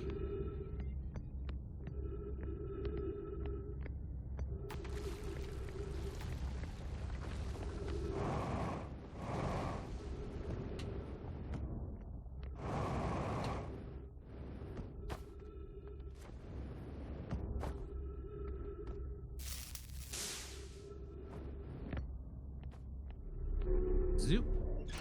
All right, let's blow this popsicle stand.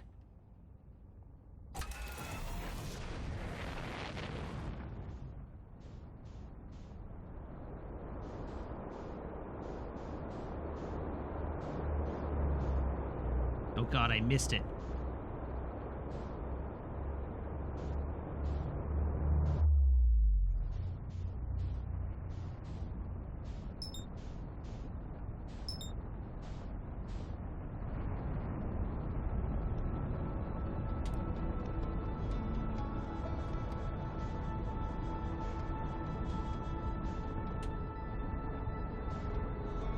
It looks like everybody in chat was like, oh, it's going to be a huge pain to fly out of Brittle Hollow.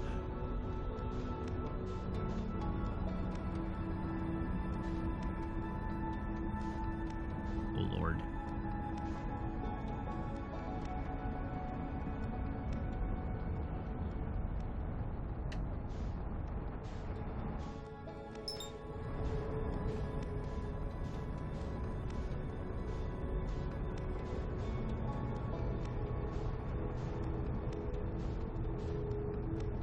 I overshot them so bad. It's alright, I guess I've got spare time at the moment.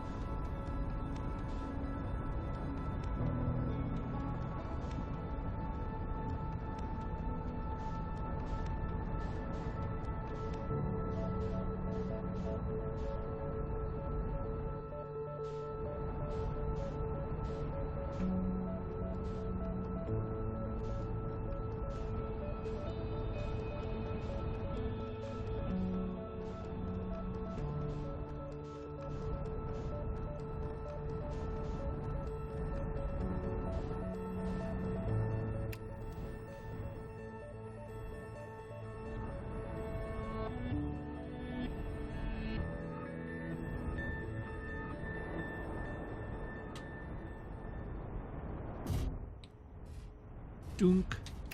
Landed.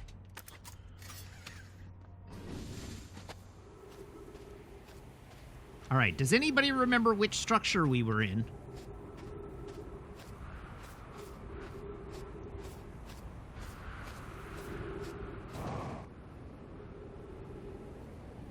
It wasn't this one. This one wasn't the Brittle Hollow one.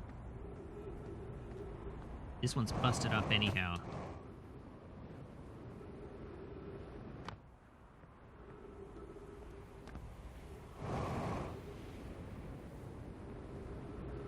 Let's get wide of the the sandstorm so I don't get eaten or launched into space. So initially it was a pair of towers, but no, it was not the. It wasn't the pair of towers that was in when I went to Brittle Hollow.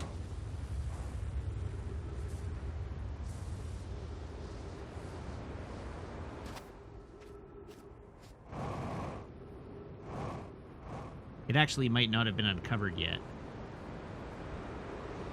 Oh, it was this one. I think.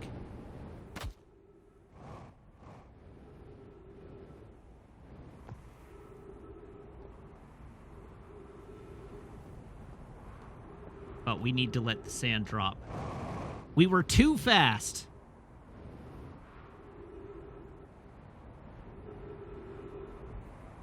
Oh, uh-oh.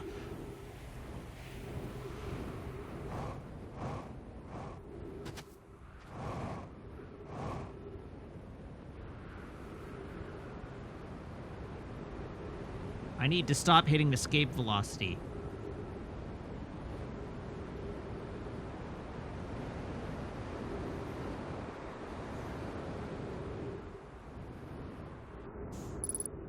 Uh-oh.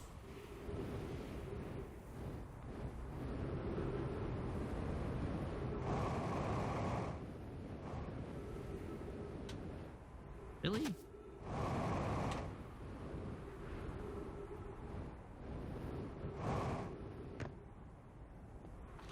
All right, this is all new. Some time has passed since I checked in with you, Pi. How are you in a day of progressing with the Sun Station plans? Presently, my assessment is that our plan will either... Oh, I've read this. Okay, I've been here before.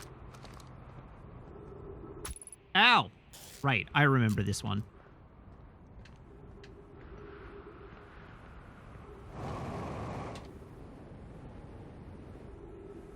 So we don't yet know how to get into there. But, so those two look like twins. So that's the twin. So this is the hollow, the Brittle Hollow one.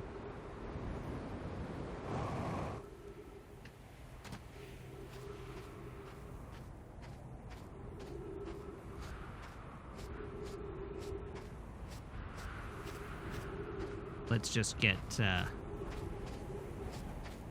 wide of the sandstorm as it passes again.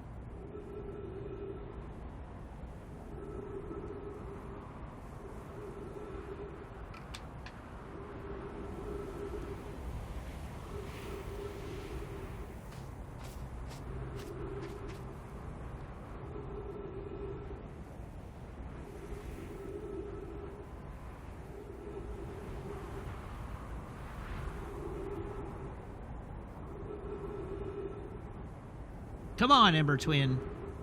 Get your butt in gear.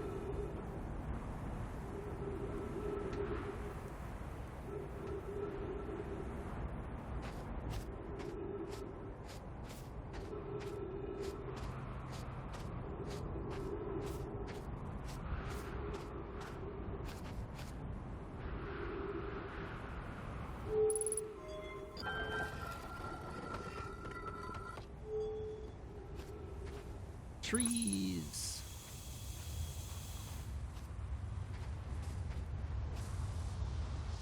Oh.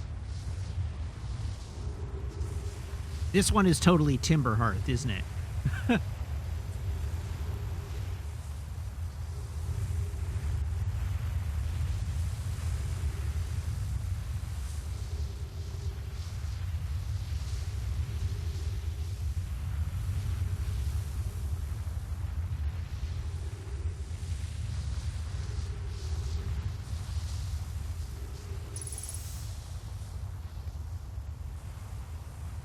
Well, that's Brittle Hollow right there, so it's definitely not the Brittle Hollow one.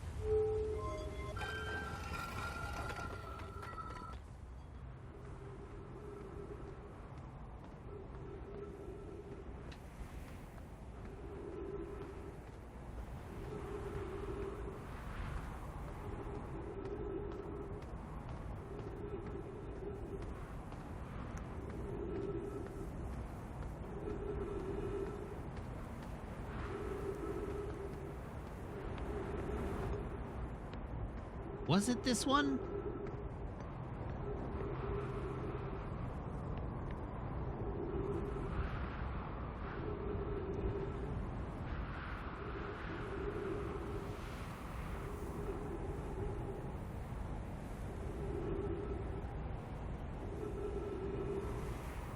I'm quite concerned that if I continue to stand here, I'm going to just warp into the sun.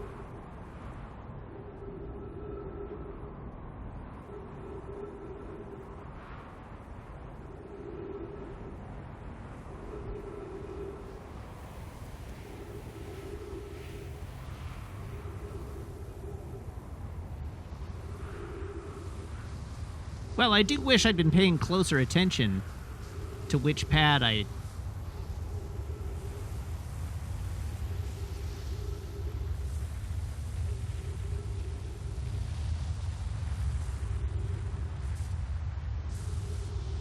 All right, definitively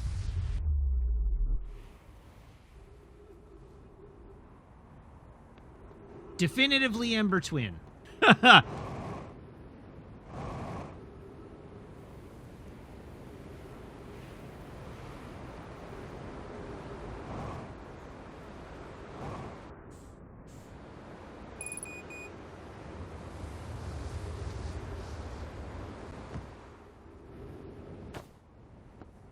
This one's Brittle Hollow.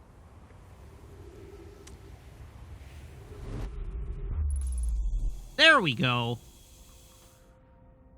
All right, now let's just not flip off the ceiling here.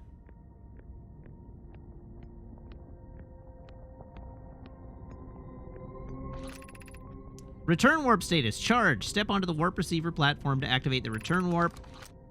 Departure time and arrival time. Great.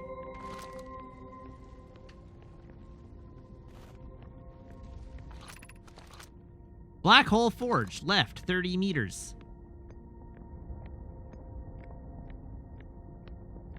I did it.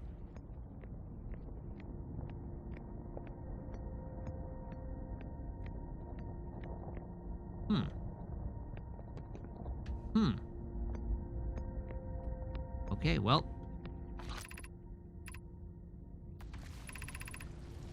Be cautious near the boarding area while the Black Hole Forge is in operation.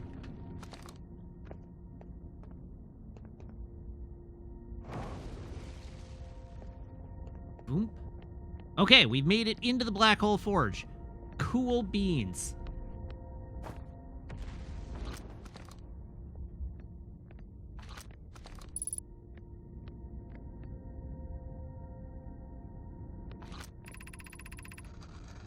Regarding the warp towers on Ash Twin, does each tower have to be perfectly aligned with the center of the astral body to which it's tuned?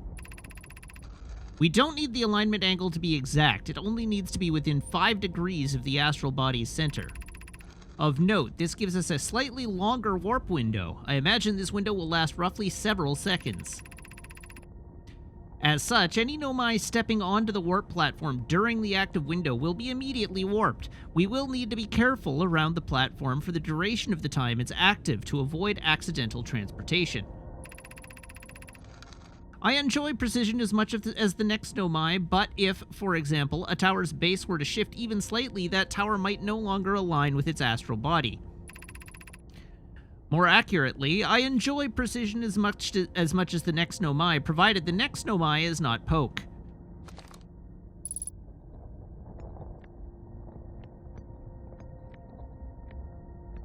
Statue. Where am I taking this first black hole core, and where am I taking the remaining cores once they're ready? All of the warp towers are being constructed on Ash Twin, so the black hole cores will go there. My gratitude. In that case, Poke, Clary, I'm leaving for delivery. I'll send Yarrow your regards. Poke, I'll return to the forge shortly. I'm going to catch up to Root and help him deliver the first core to Ash Twin just to make sure Yarrow receives it. Of course you are. The white hole cores are for the warp receivers. Each of the 6 receivers are being constructed at different locations, so those deliveries will be a greater pain in your cervical spine. The tower designs in the high-energy lab on Ember Twin reveal each receiver's location. Ask Yarrow, he is familiar with them.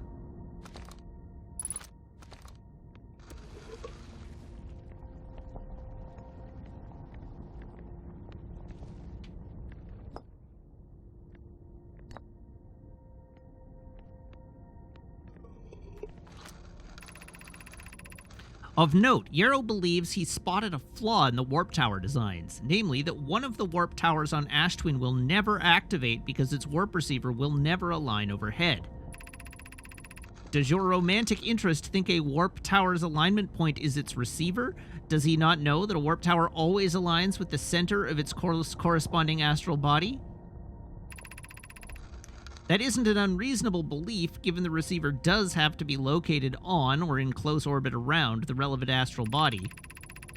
No, Yarrow understands the distinction. He likely doesn't realize the Hourglass twins are so close together that they function as a single astral body with a shared alignment point in between them. I seem to recall that was your understanding of warp technology at first.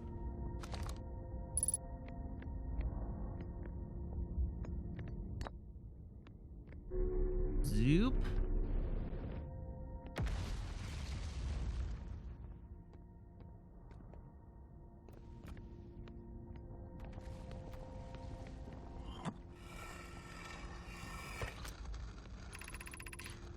I have good news, Yarrow. The advanced warp core is ready to be installed in the central chamber of Ash Twin.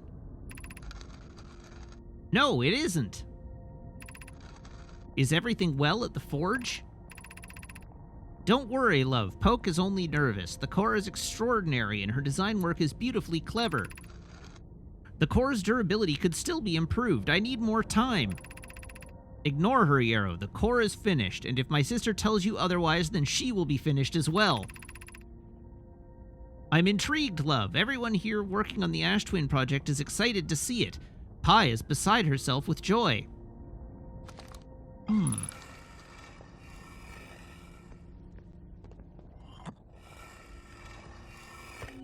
Ash Twin projection stone. All right, where am I at?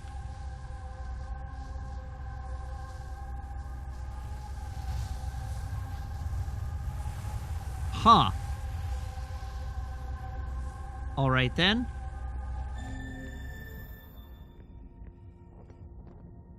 Fascinating.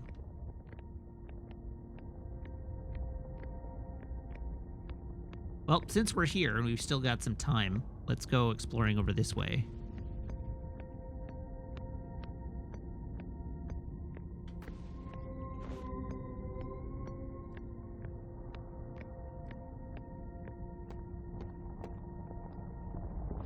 Ah.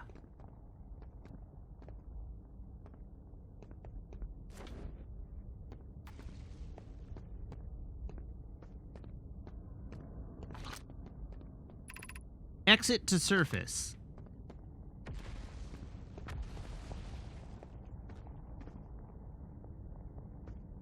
But I don't think I want to exit to the surface. Oh.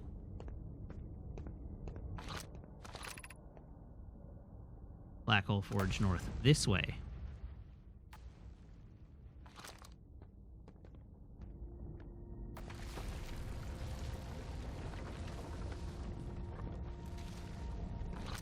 Fancy.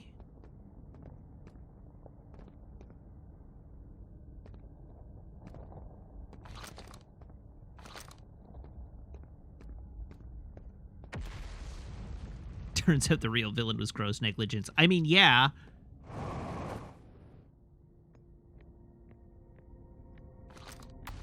To an extent, we already knew that.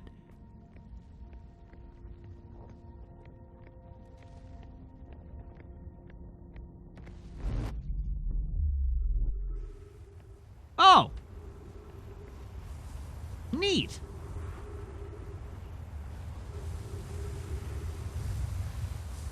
I didn't realize those were two-way.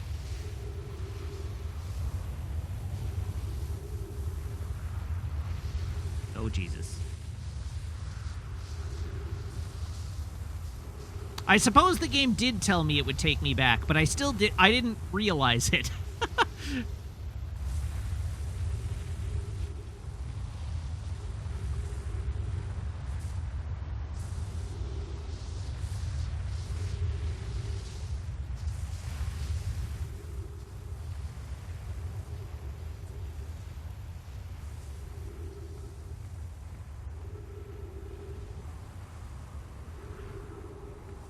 Okay, so where do all the other platforms go?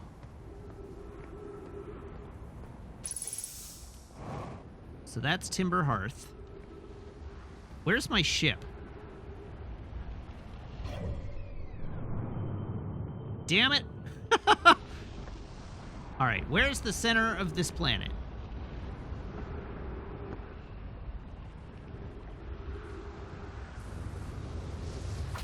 Oops.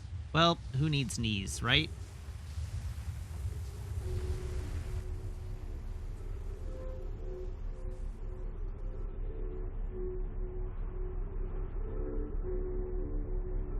Oh. Okay, that just popped me out the top. That's no fun.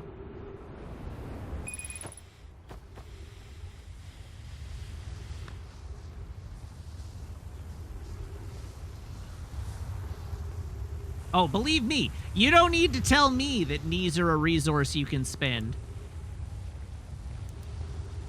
Of all people I know.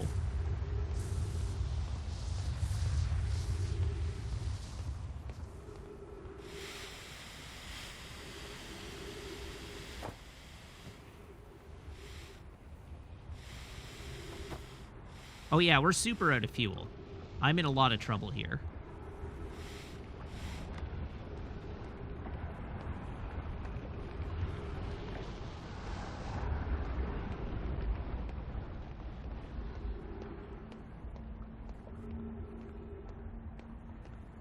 Now I'm just looking for a way to get into the center of Ash Twin, if it's even possible.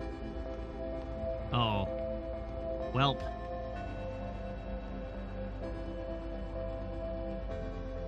Well, in any case, we learned a whole bunch.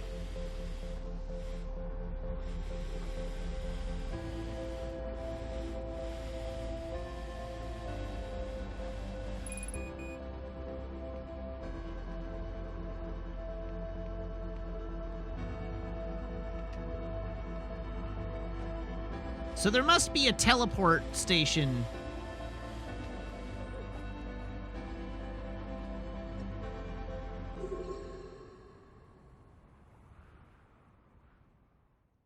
There must be a teleport station somewhere that takes me into the center of Ash Twin.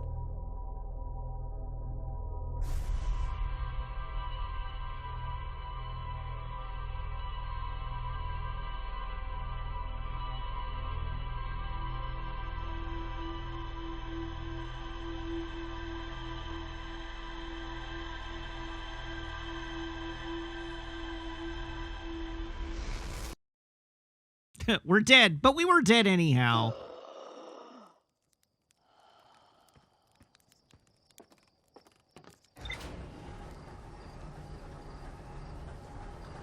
If I hadn't run out of air, the sun was exploding.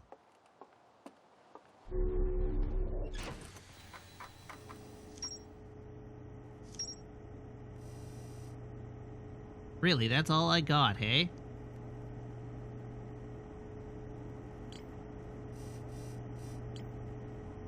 So there's more to explore on the shuttle. Where did I retrieve that shuttle?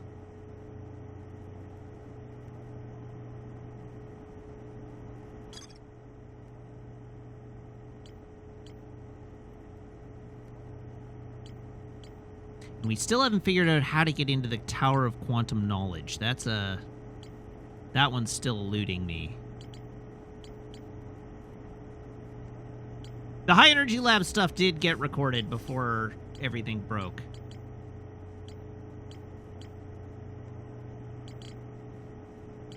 Although I don't remember where. But it is in here.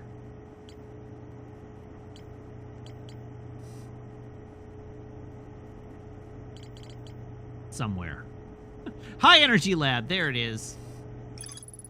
The Nomai successfully reproduced the temporal anomaly first observed at the White Hole Station. Warped objects appear to arrive before they depart. The Nomai discovered they could increase the negative time interval between the arrival and departure by adding energy to the warp cores. The Nomai wanted to know if a 22-minute negative time interval was possible. They concluded it would require new technology to produce the necessary energy, as well as an advanced warp core to handle those energies. Ash Twin was proposed as a location for the project. Designs for each of the towers on Ash Twin's equator. Each tower warps to a different planet, although many Nomai were quick to note that the sun is not actually a planet. So apparently one of them does warp to the sun. Each tower was designed to visually reflect its warp destination. The towers allowed Nomai to quickly travel between Ash Twin and all other locations crucial to the Ash Twin project. All right, so given that, I need to go back to Ash Twin and I need to use the sun warp.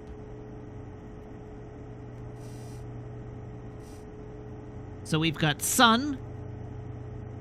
That one's Timber Hearth.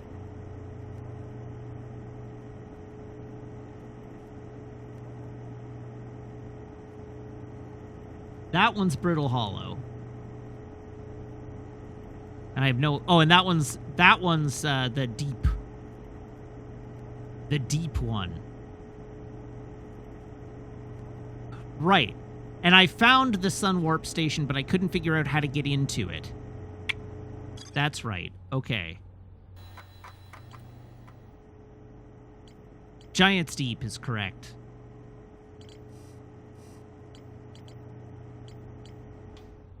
All right, well, let's keep exploring.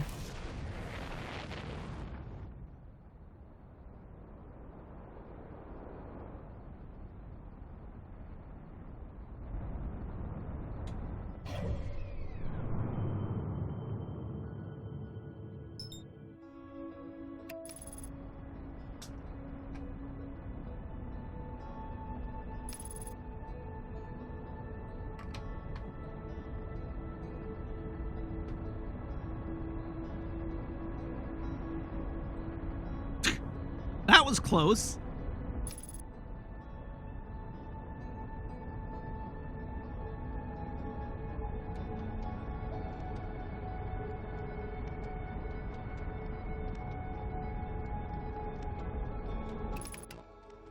All right, we made it.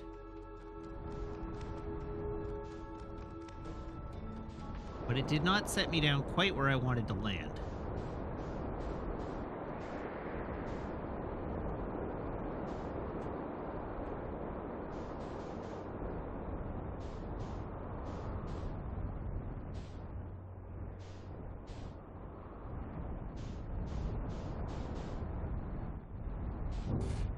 Ah!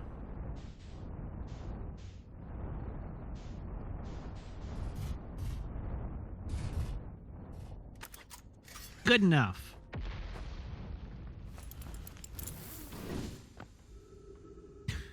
Good enough. Flashlight. Uh-oh. I don't know why my alarm, or why my computer just alerted. Uh-oh. Whoa, geez. Oh, God. Oh, heavens. Uh-oh. Oh, no.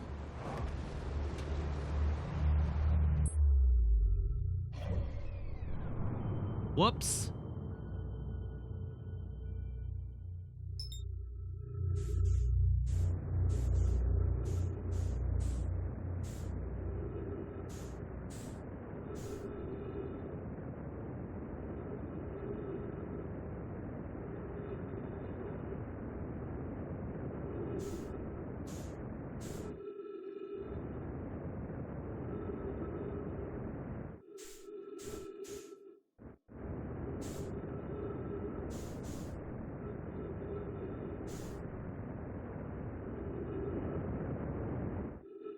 Aw, crap. Really?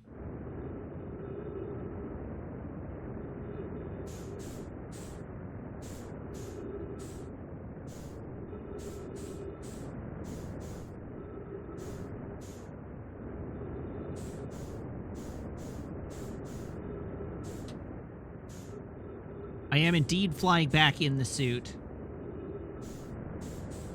You say that like it's a weird thing.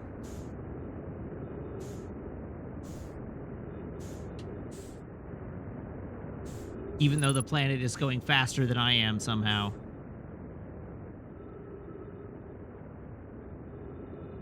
I'm very gradually accelerating towards it.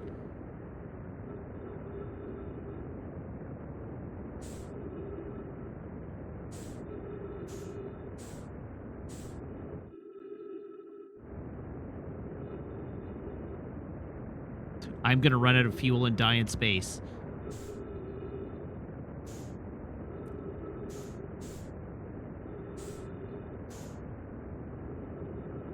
Oh god, it's going so much faster than me.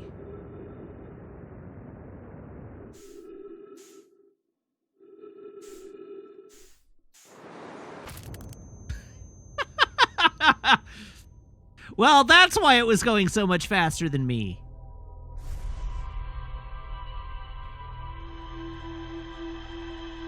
I may have been caught in a gravity well.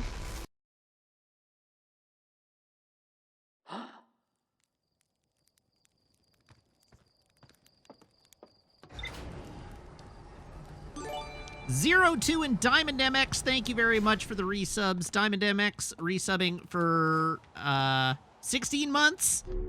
Subbing for airtime gone months. And Zero 2 for 15 months. Thank you both.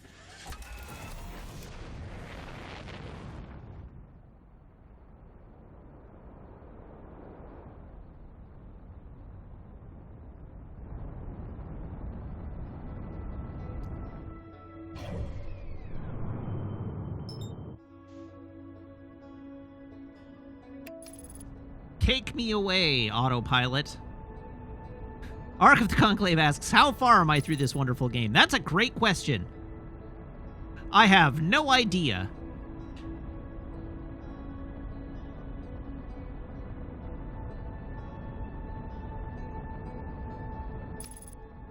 Oh, dear me.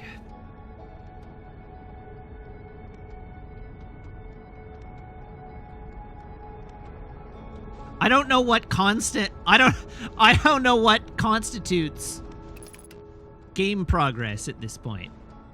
I've learned lots of things, but I don't feel like I've actually progressed really at all.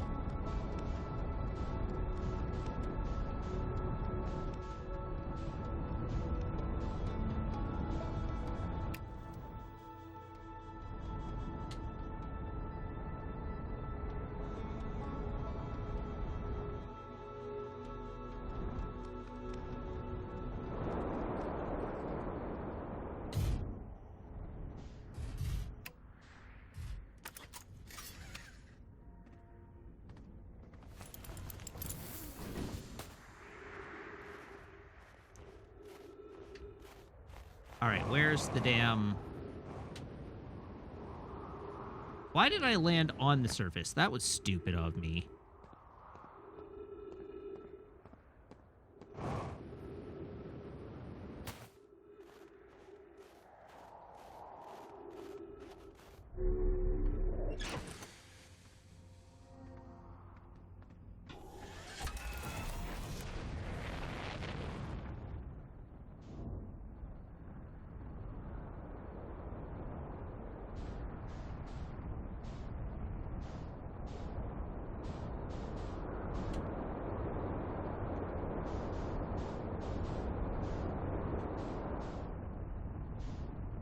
I took a wrong turn at Albuquerque.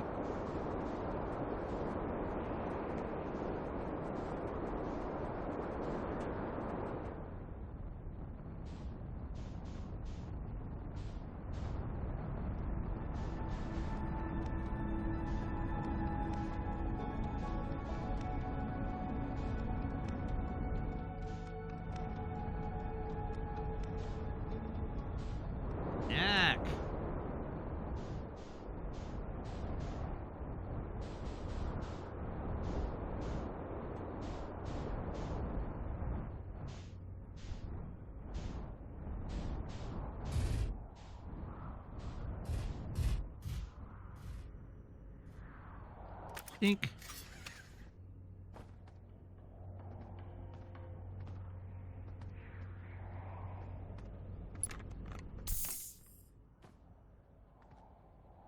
All right. Down we go.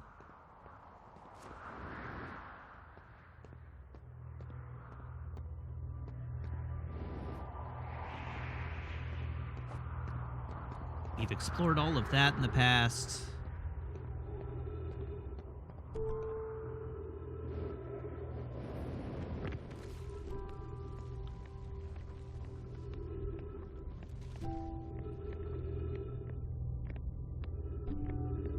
I don't remember where the controls for this are.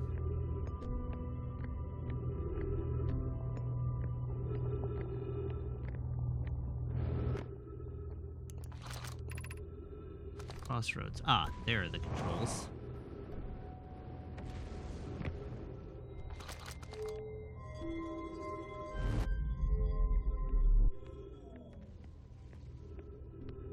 Now, am I on the right ship?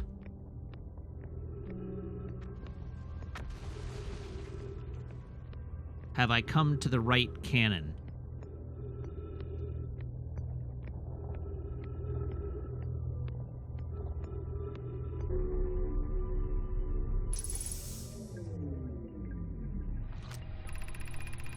Solanum, okay. I am here. After watching it wander the skies for so long, I am about to stand for the first time on the quantum moon.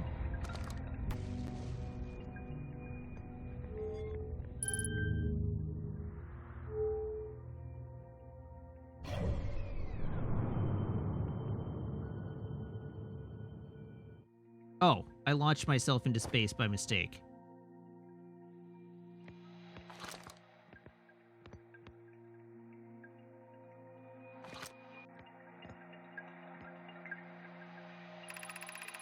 As expected, my shuttle has landed at the moon's south pole.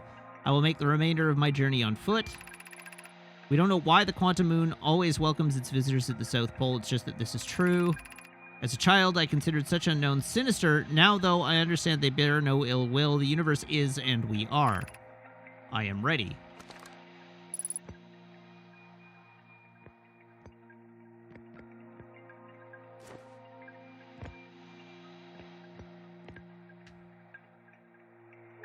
Okay, so now I guess the question is,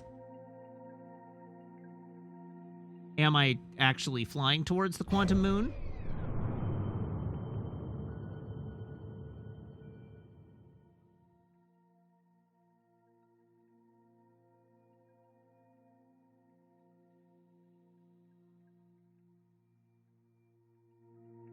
I don't want to, like, de-teleport myself if not.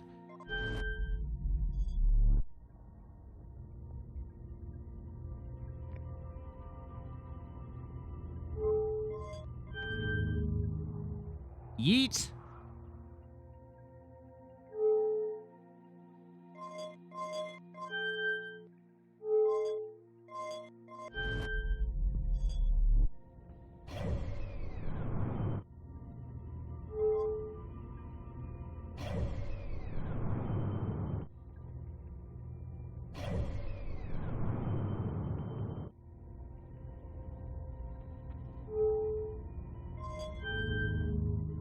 Boom.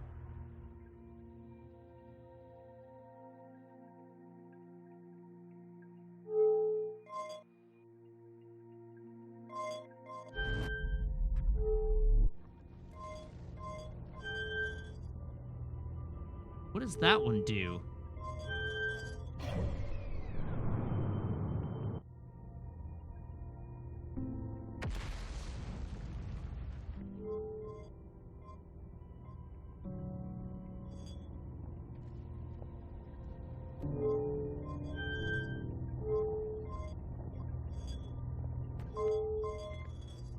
Oh, for crying out loud.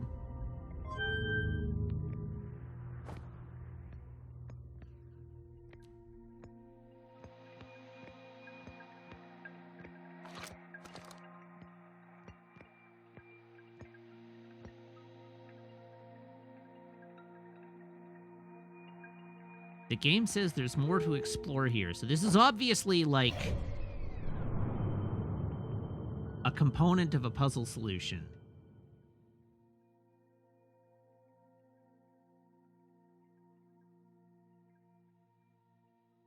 But it's not clear to me yet what component of what solution. My assumption is that this is how you get to the quantum moon. But in order to use it to do that, I think I need to get into the Tower of Quantum Knowledge.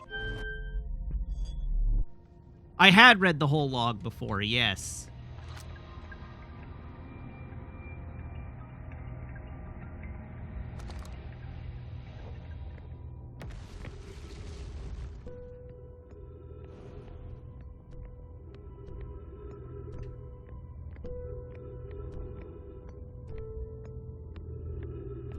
At least I'm pretty sure I had.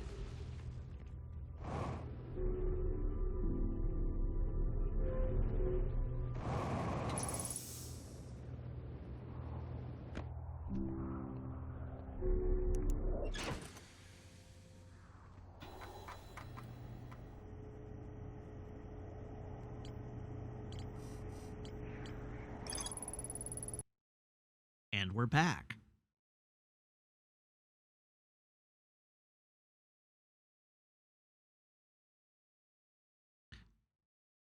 All right, carrying right along. What is this? View entry? The island where the Nomai built the orbital probe cannon. According to the Nomai computer, a long-range probe was recently launched from the orbital probe cannon. There's more to explore here. That's the construction yard, but I explored the construction yard extensively and was unable to find anything else to explore. Despite the game telling me that there's more to explore there. We have the Sunless City. There's more to explore there. A Nomai city built into the walls of a huge underground cavern. The city is divided vertically into 4 districts. The Nomai debated building a sun station in order to power the Ash Twin project. Several Nomai opposed its construction, arguing that failure could result in the destruction of the solar system. That really seems like critical.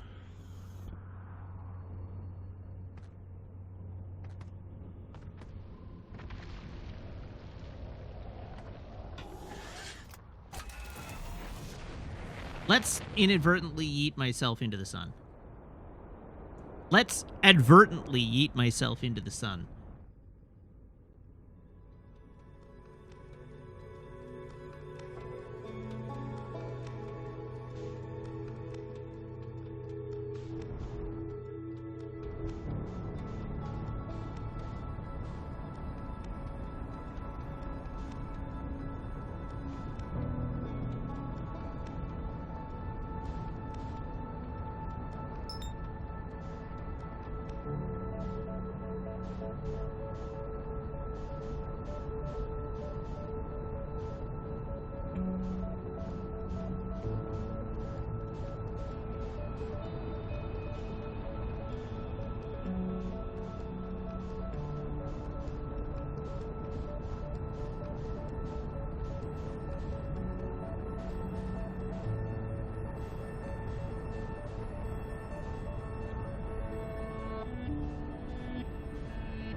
No, considering how hard I was trying to hit the sun, I'm impressed that I managed to miss it.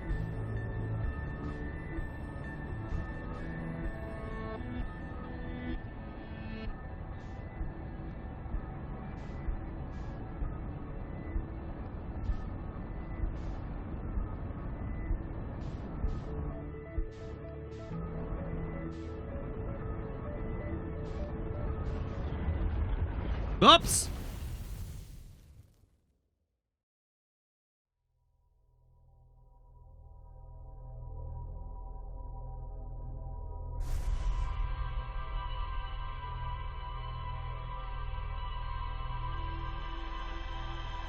You know, I thought I had it there for a sec.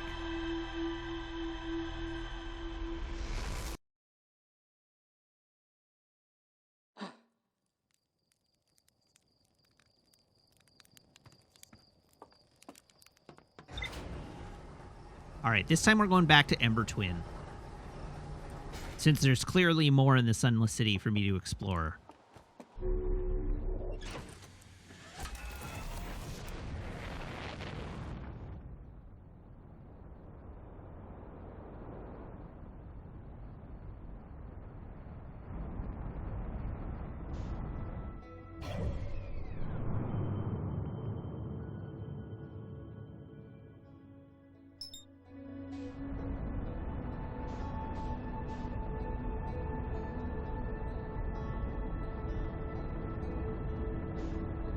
I suppose if I tried to land on that station earlier in the adventure, I would be less likely to crash into the sun when the sun is smaller.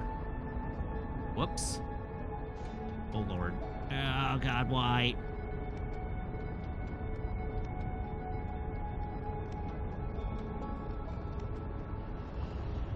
Oh, no.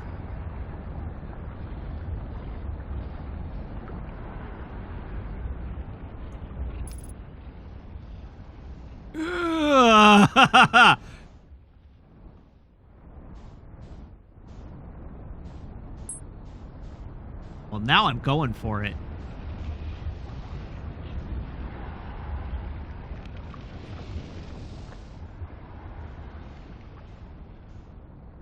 You're mine, Sun Station.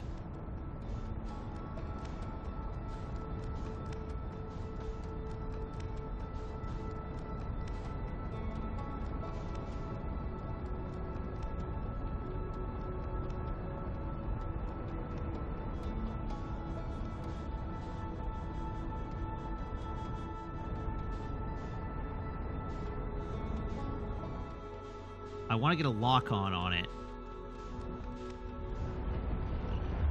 Apparently I cannot get a lock-on it.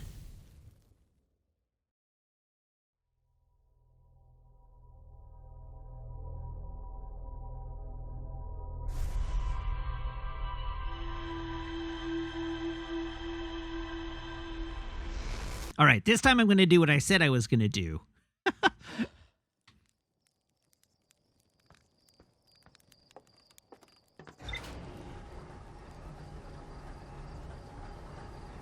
Which is go to Ember Twin.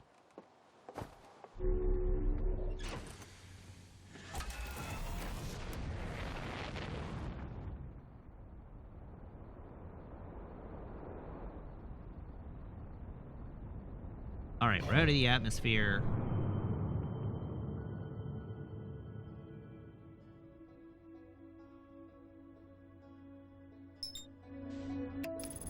Take me away, autopilot.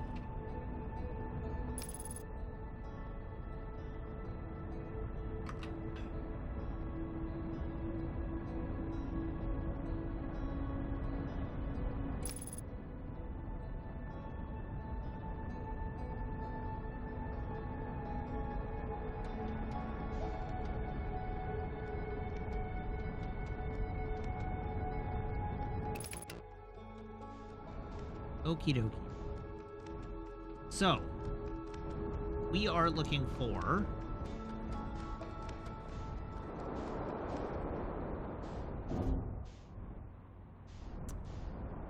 Oh, hello, Erica. Hello, Raiders. Welcome, everybody. I hope you're doing well. We are looking for the crashed ship.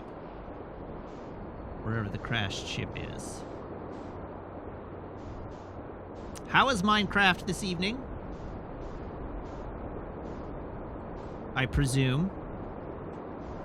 There it is.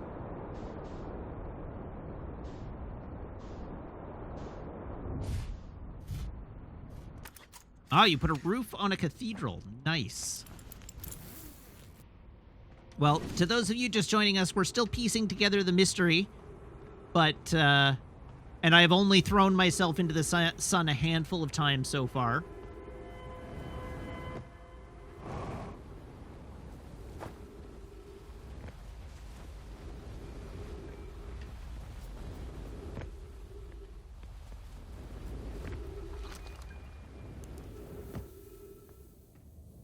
And now we're in a race.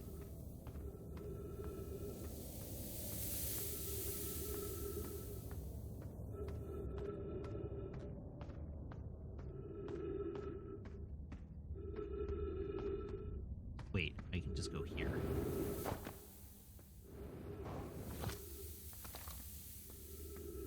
Here, take a left.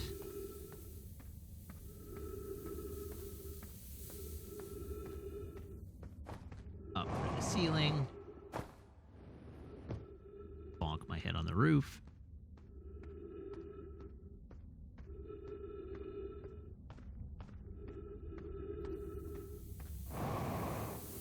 Jump here.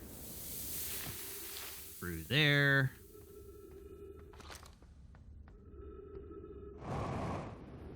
Oh, God. Oh, God, why?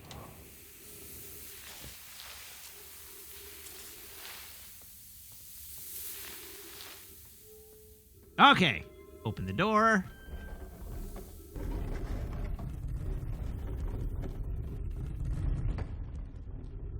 And we're here. So.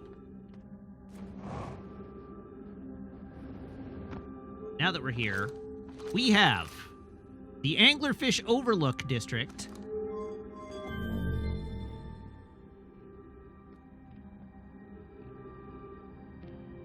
Which is sort of where I came in. We have the... What are you?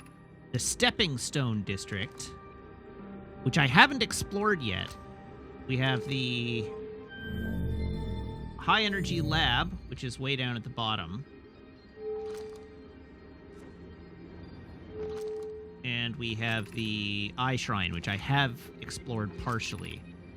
So where I actually want to go this time, I think, is down to the Stepping Stones.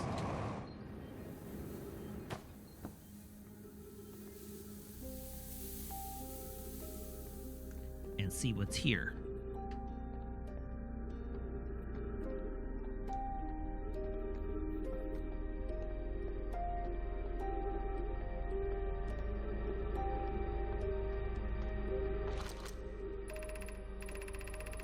We're meeting in the Fossilfish Cave to play the game. If you're too big to climb through the Anglerfish Overlook hole, you'll have to go the long way, but it isn't far. Go to the Stepping Stone Cave, then up into the Fossilfish Cave. I tried to get to the Fossilfish through Stepping Stone Cave, but I couldn't find the entrance. Where is it? Taggart can't fit through the Anglerfish Overlook hole anymore because he grew bigger. He's taller than Levy now. Who cares? Ilex is still tallest. Remember to feed the fossil fish first. If you go to the Anglerfish Overlook and throw a light into his mouth, he'll show you the way.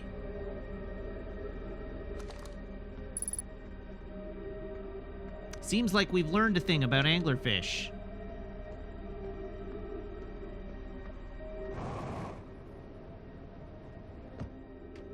Broken door.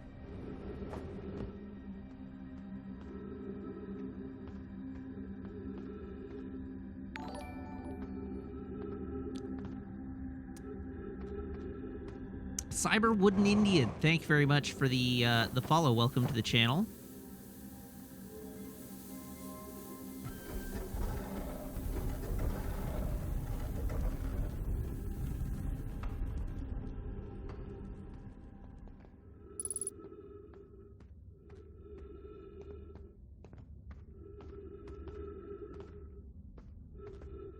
Okay. Stepping stones. Hello World 997, thank you for the follow. Welcome to the channel. Oh God. Oh Jesus. Oh merciful heavens. Oh hey, did I make it?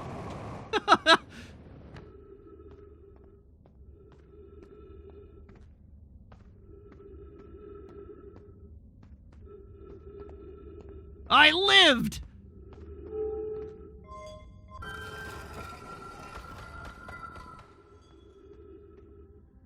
Oh, and that's the broken door. Okay.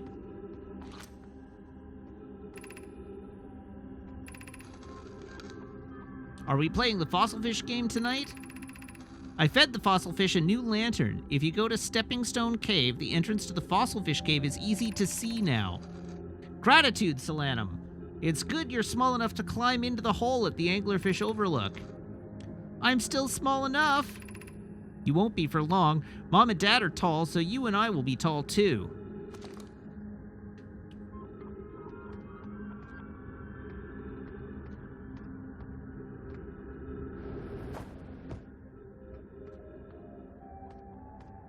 Okay, so I know where that kicked me out.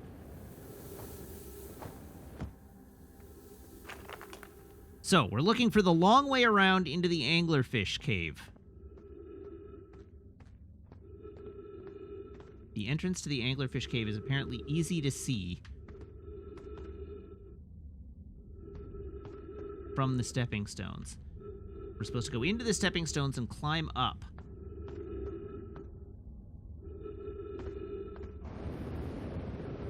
Aha!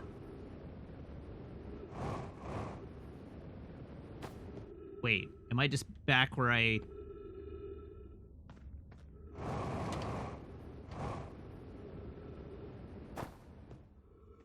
Oh, I just did a lap.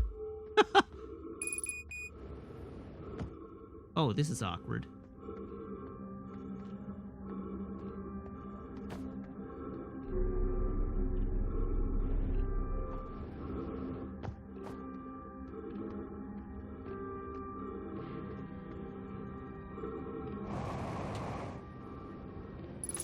I'll refresh my air.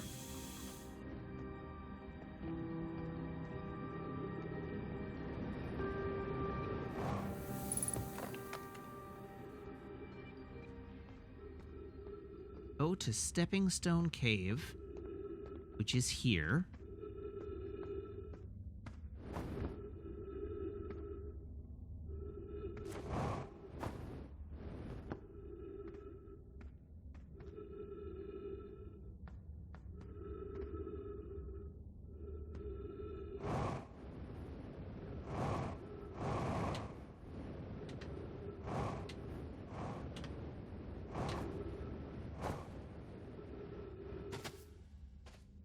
I suppose I could just wait until it fills in with sand a bit, but that doesn't feel like a good use of time.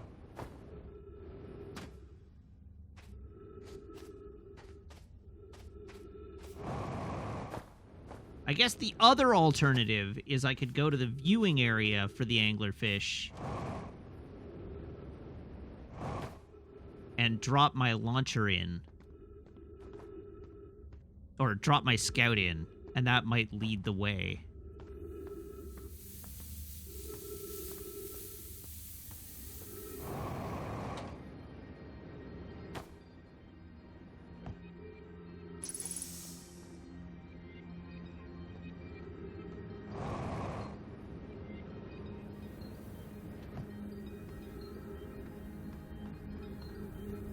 But let's give a quick look around the overlook here.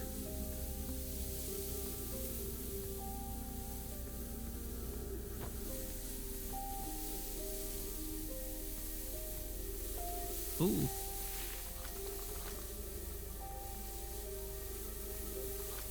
Still no good solution for dealing with those, though.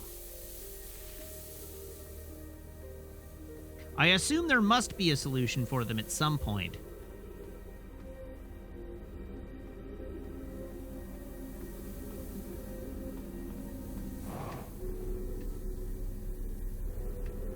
But I anticipate that I will never succeed at exploring this area fully until I figure out how to get into that room.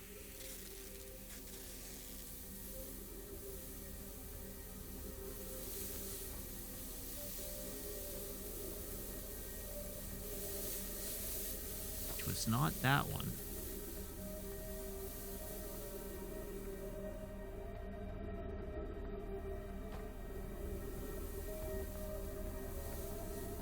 What is the orientation from here to the room with the stuff?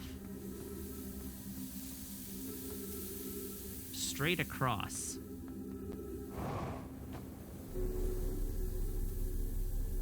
And to the right.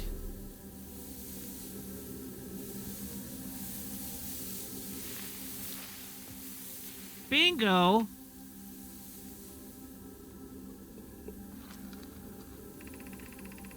Who's been computing shuttle trajectories to the sun station?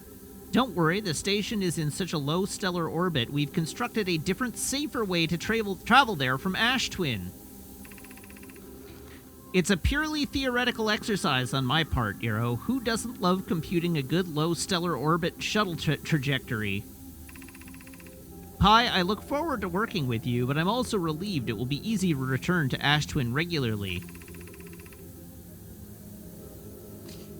That would be Pi. I told her we wouldn't be traveling there by shuttle and that the sun station doesn't even have a landing pad, but she said she knew.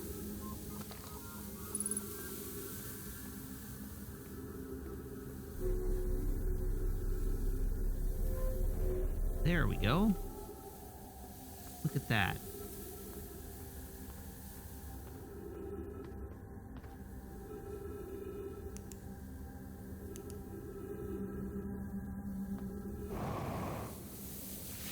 Oh, God, why?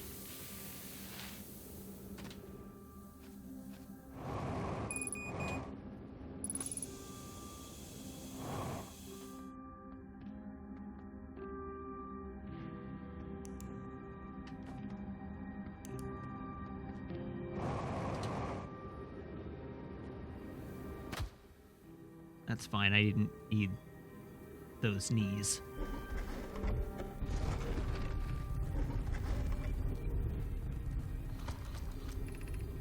Gravity cannon this way. Okay, well, if nothing else, this gives me an opportunity to try and figure out how this works.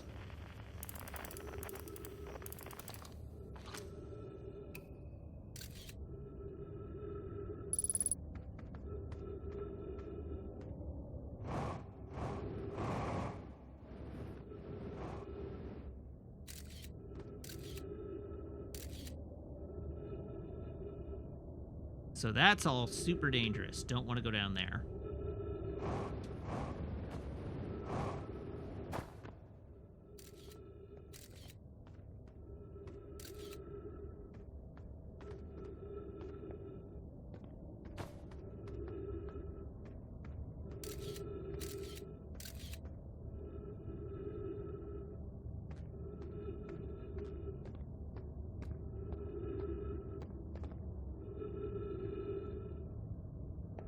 Oh. Oh, okay. We've got a new route in.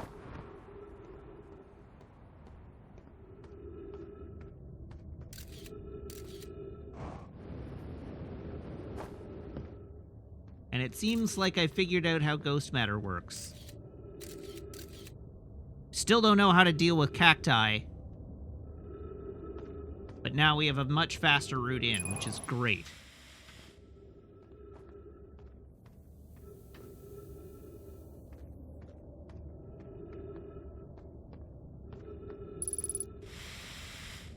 Uh-oh.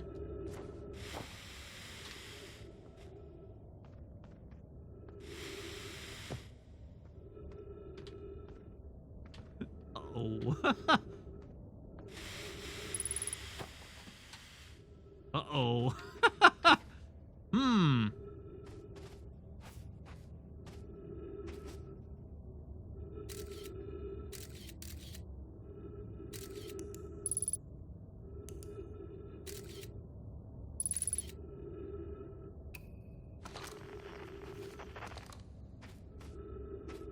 Okay, I would like to get out, please. Let's go stand right here and just wait for the sand to take me up.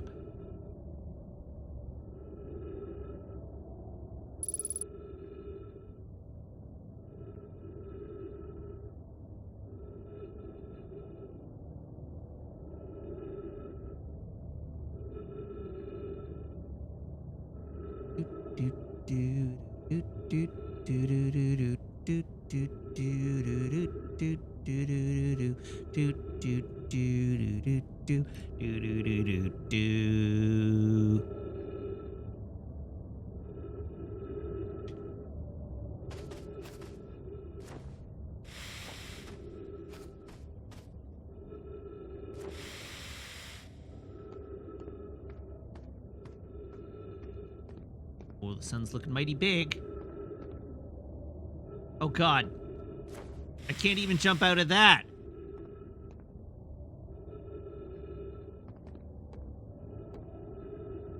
Come on, sand, take me away. Free me from this prison.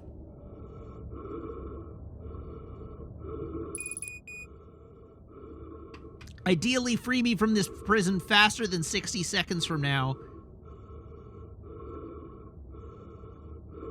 I might just be done here.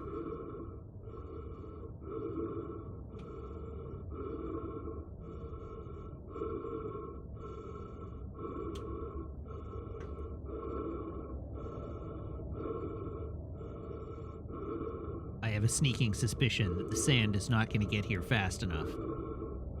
What gives me that idea?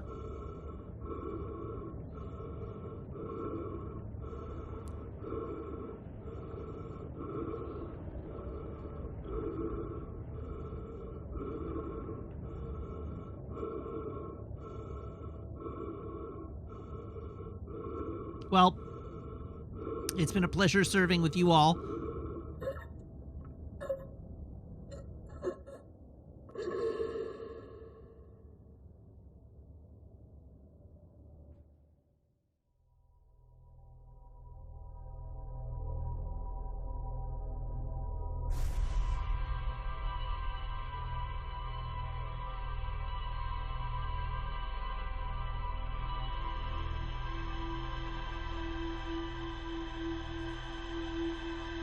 So now I need to remember where the anglerfish cave was. How did I find the anglerfish cave? What was I doing at the time?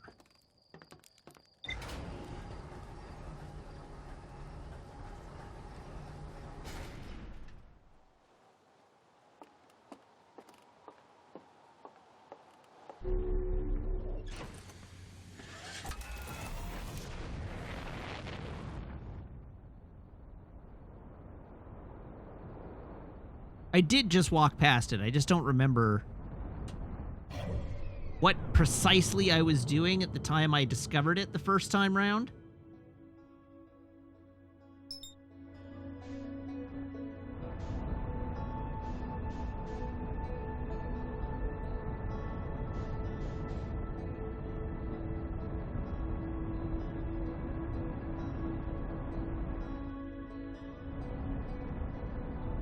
Oh God. Oh God, what have I done?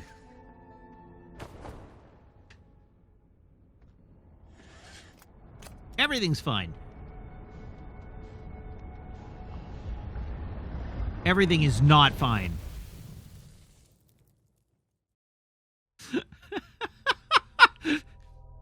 Whoops!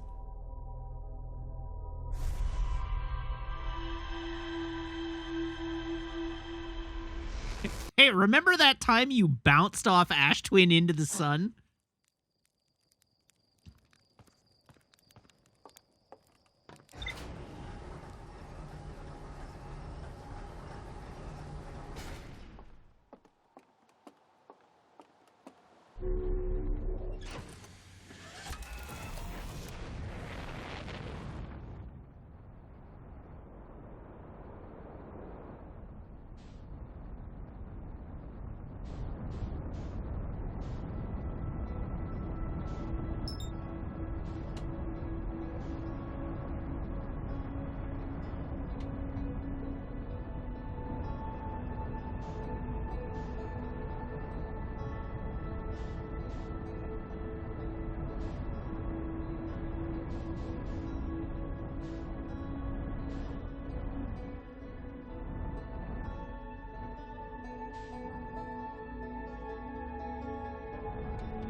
Okay, we are looking for the cannon. Where's my grav cannon? There it is.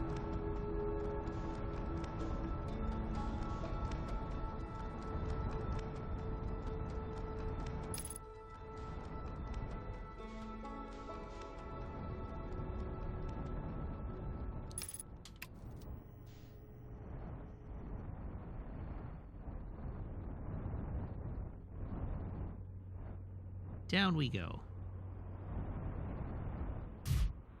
Oomph. Grab my suit.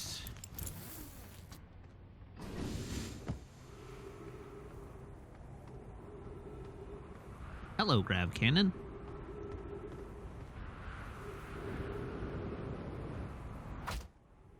All right, does anybody remember where that cave entrance was?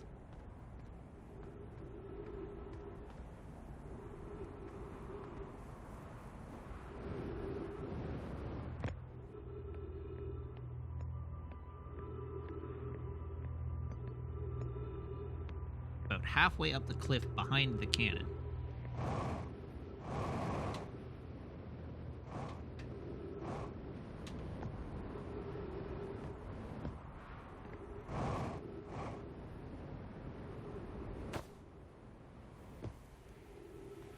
Was it?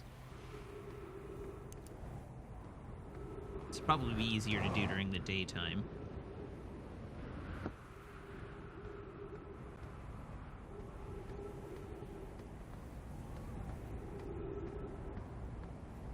I was right on top of it? When was I right on top of it?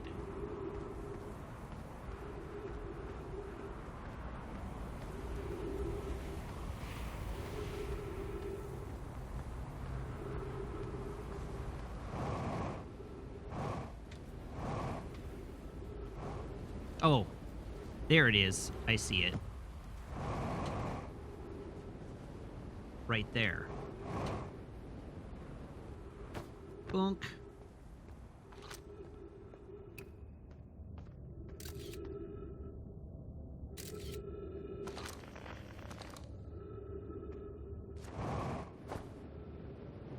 Oh, God!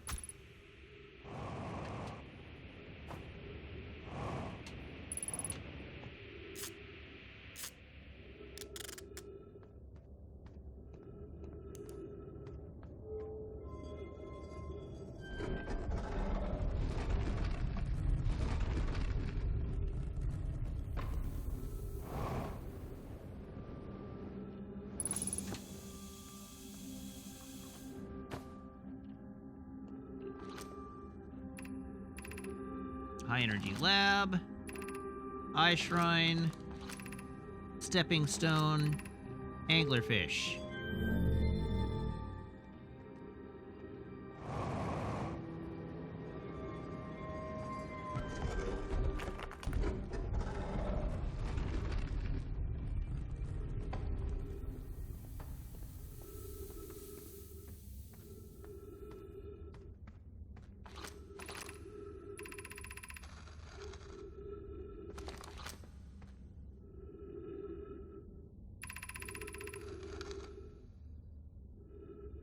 Okay, we read all that.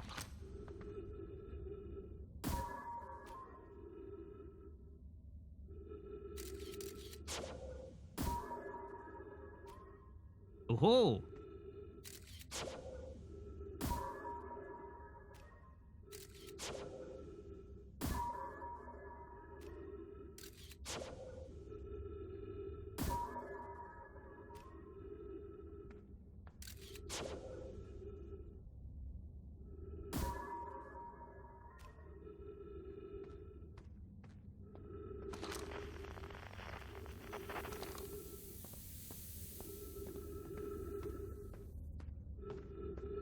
Okay, so now we are going from here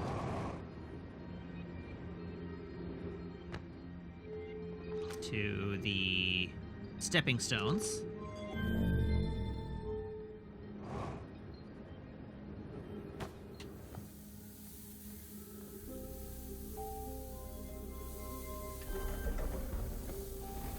Did I ever get a look in here? Yes, I did.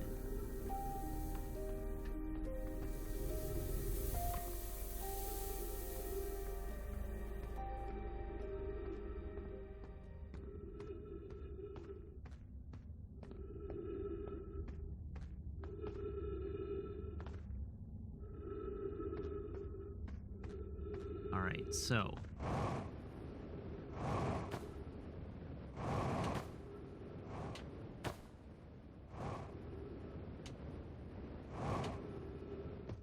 there we go.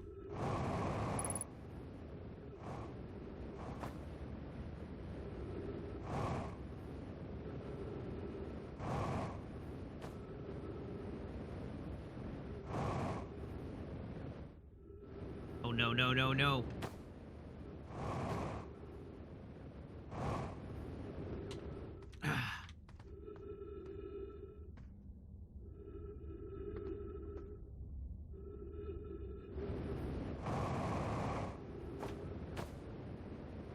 Booyah!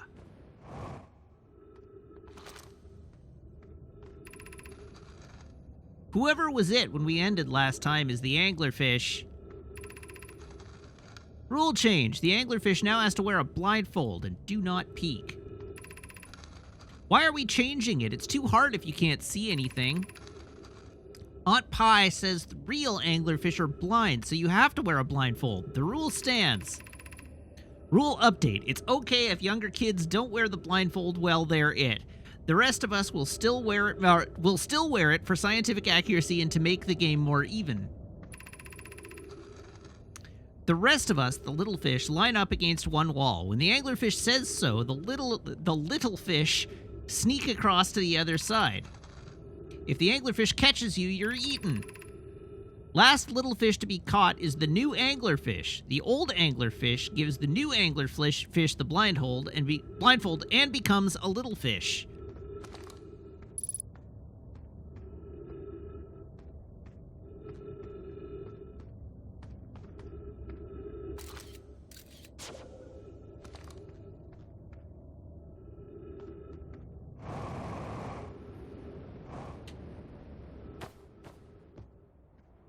Okay. Further discoveries.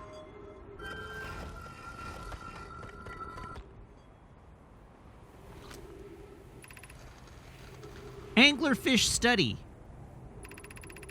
The long growth protruding from its head is bioluminescent. Perhaps it used this growth to attract prey.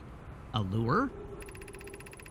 An update. Malore, while I was here making sketches of the anglerfish, I observed the children I saw earlier playing here again. They've added a rule to their game that incorporates our research. It's wonderful. I'm entirely delighted. It's never too early to appreciate biology. This anglerfish's digestive tract suggests death by starvation. Visually, the specimen appears to be of the same species as the anglerfish in Dark Bramble. We don't believe it originated from this planet.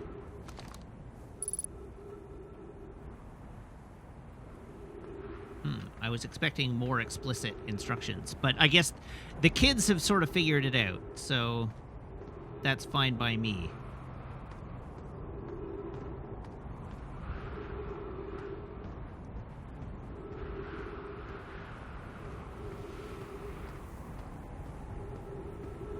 Wait, where's my ship? 180 meters that way. Okay.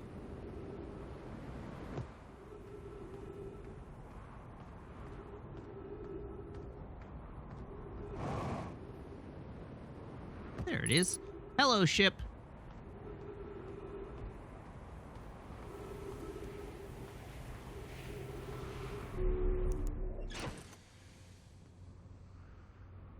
Top up my stuff.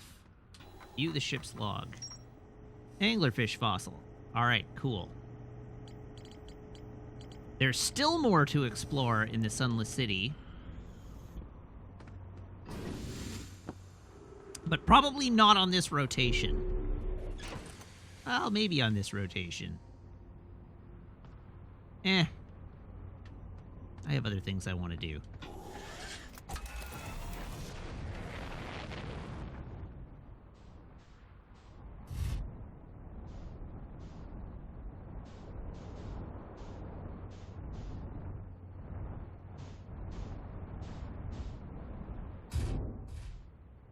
Now, what is this? I don't think I've actually looked at this before. Whoops!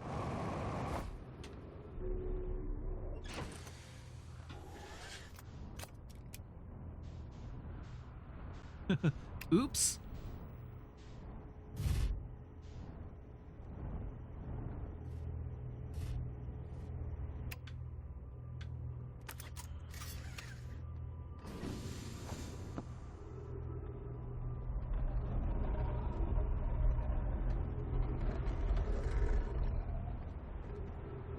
Oh, here we go.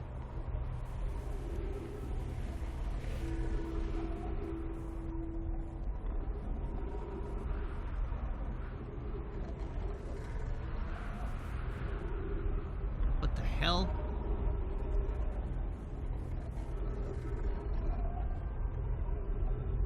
Oh.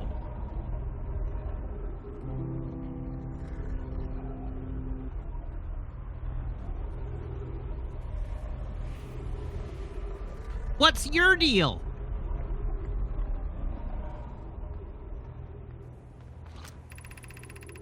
This planet sometimes, and only sometimes, has a moon. This is also of note. It disappears if no one is watching it. Isn't that a fascinating orbital characteristic? This is my first time encountering a natural satellite with the ability to vanish when not being watched. We should study it, or even better, we should travel there. But I agree, our first step would be determining a method to track this phantom moon so that we can always know where it is. Given its reluctance to move while consciously observed, it might be a form of macroscopic quantum mechanics. I found your note, Malore. Kindly count me among this moon's admirers. What is happening when it disappears? I doubt it ceases to exist. Does it move to another location? I believe so. Not only does the moon appear around Brittle Hollow, I can confirm it sometimes orbits Timberhearth as well. Okay, so that's its deal.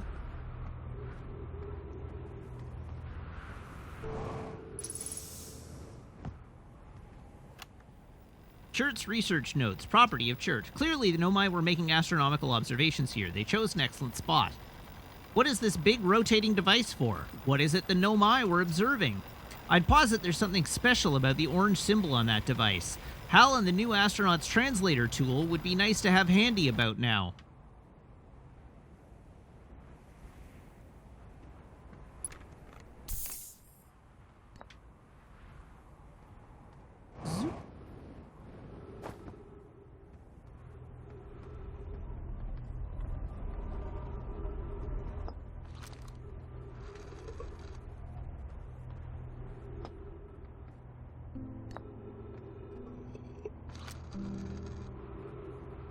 Too close. The quantum moon locator is functioning. We have markers for each of the places the moon goes. Anona, Burr, I just observed the quantum moon in orbit around Dark Bramble. You have keen eyes, my friend, so this moon travels to a total of 5 locations, not 4. I added a marker for Dark Bramble. I thought the locator now accounted for all of the Phantom Moon's locations, but sometimes the locator can't tell where the moon is. Perhaps there's a problem with the device. It's also possible there exists a 6th place in this star system to which the Phantom Moon travels.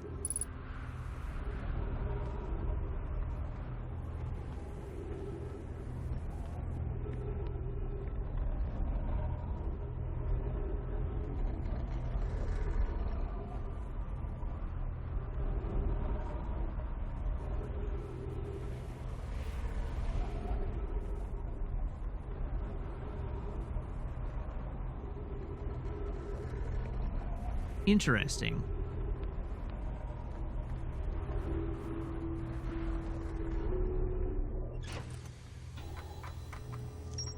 Quantum Moon locator. 6th location.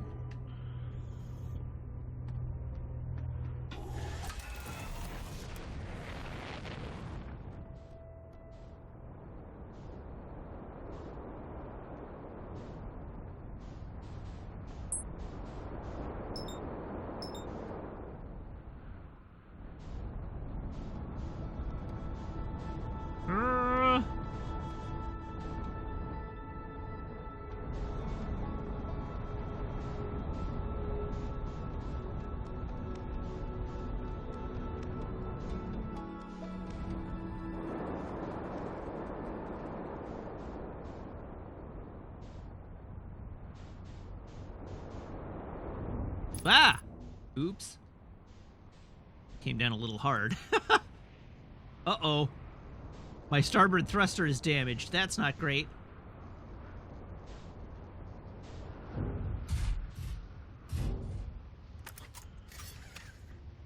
Well, let's fix that.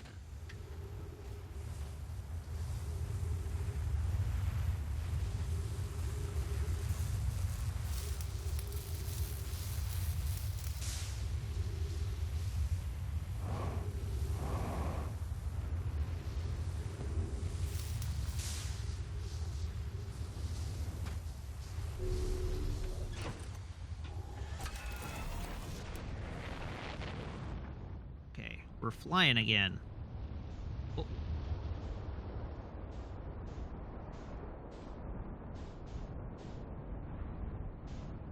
Well, I guess we're just abandoning my ship here.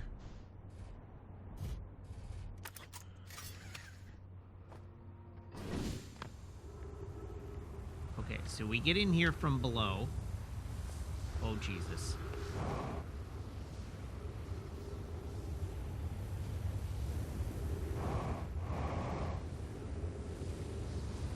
So the real question now is, where below can I get into this place?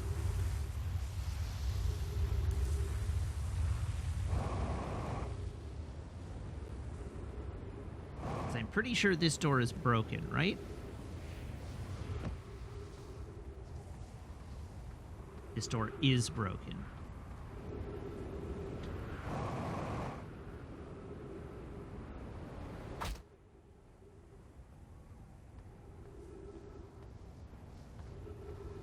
Is there like a cave system?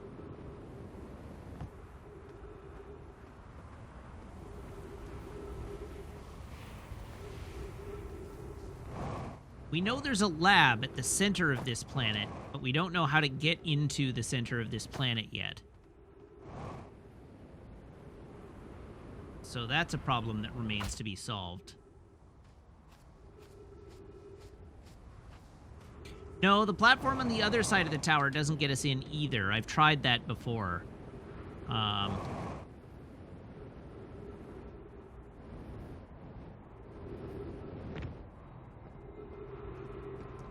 Or I guess it could, but it's full of cacti that I can't deal with.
Sun's looking awful big.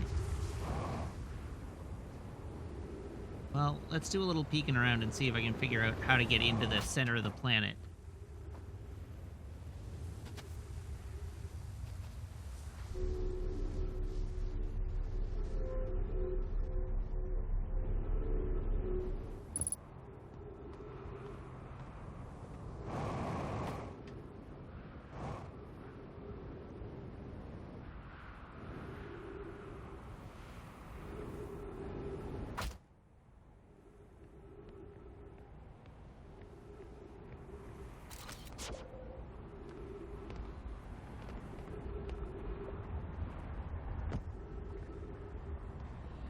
Oh, you know, that's a good question. Although I don't think there's any way for me to get it onto the warp pad with the arc that I have available.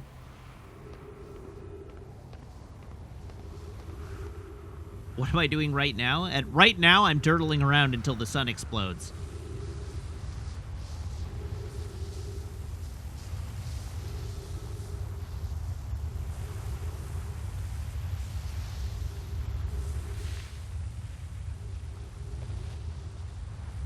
Okay, so this is the Brittle Hollow Tower, I think.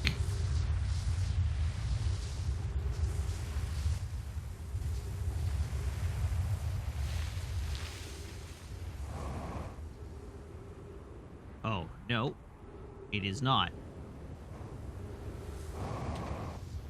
Oh, no, it totally is. That's the Brittle Hollow Tower. I mean, the thing that I'd like to figure out is how one gets to the center of Ash Twin. if it is even possible to get to the center of Ash Twin. That's what I'm trying to figure out right now.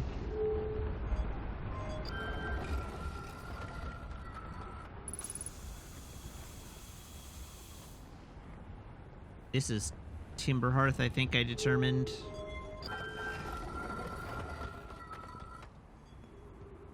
But basically, I'm just exploring Ash Twin now that it doesn't have any sand on it.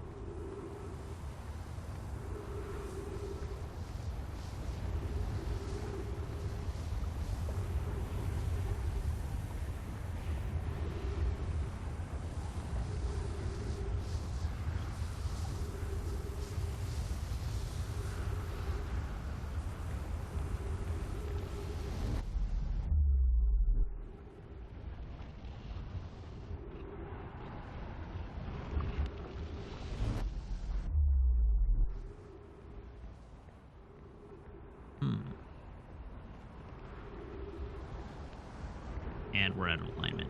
Okay.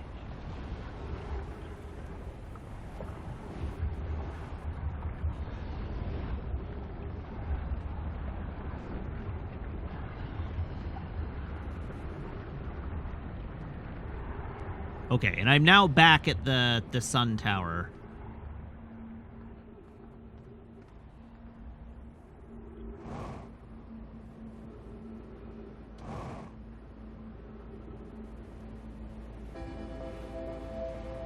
Oh, it's that time.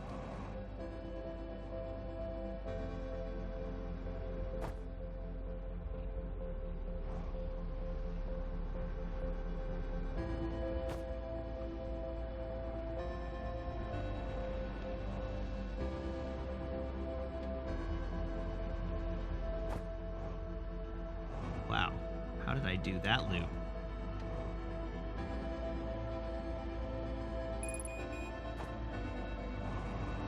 Oh god. Running out of fuel.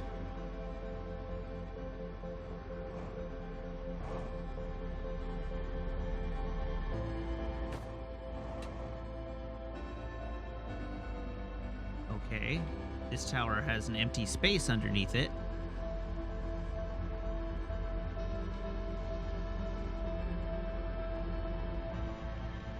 This one's got a teleporter.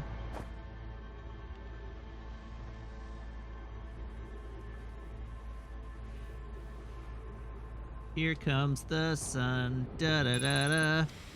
Here comes the sun.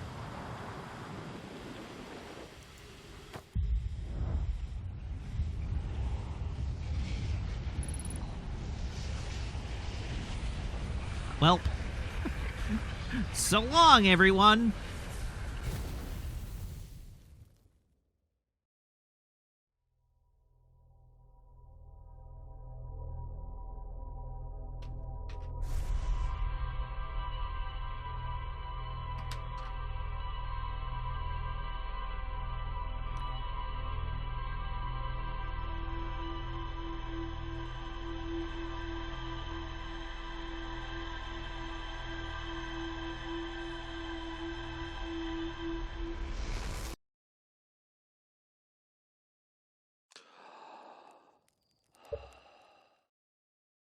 And that's going to be it for the evening because it is now 10 o'clock.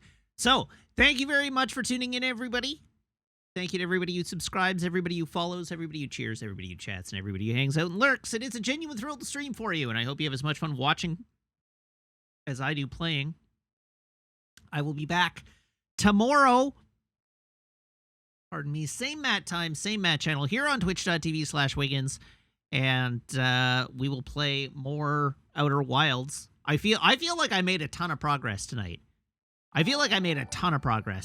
This was like way more gratifying than last stream was.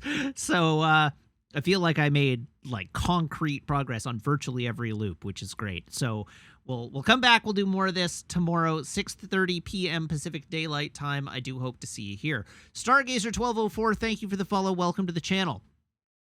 In the meantime, of course, you can always follow me on Twitter, twitter.com/Matt_LRR. You can check out my VODs on my YouTube channel, which I've linked for you in chat. And I have a Discord which you can join by subscribing here and then making sure your Twitch account and your Discord account are linked in Discord's backend, where my server will appear to you as if by magic among your linked servers. So yeah, you should do that. Okay, so that's it. We're gonna have a quick look and see if there's anybody online that I can throw to. So let's do that. And this evening, of course, it's Kathleen with Brave New Fave. So everybody hop aboard this raid train, and I will see you back here tomorrow. Until then, so long, have a great night, and goodbye.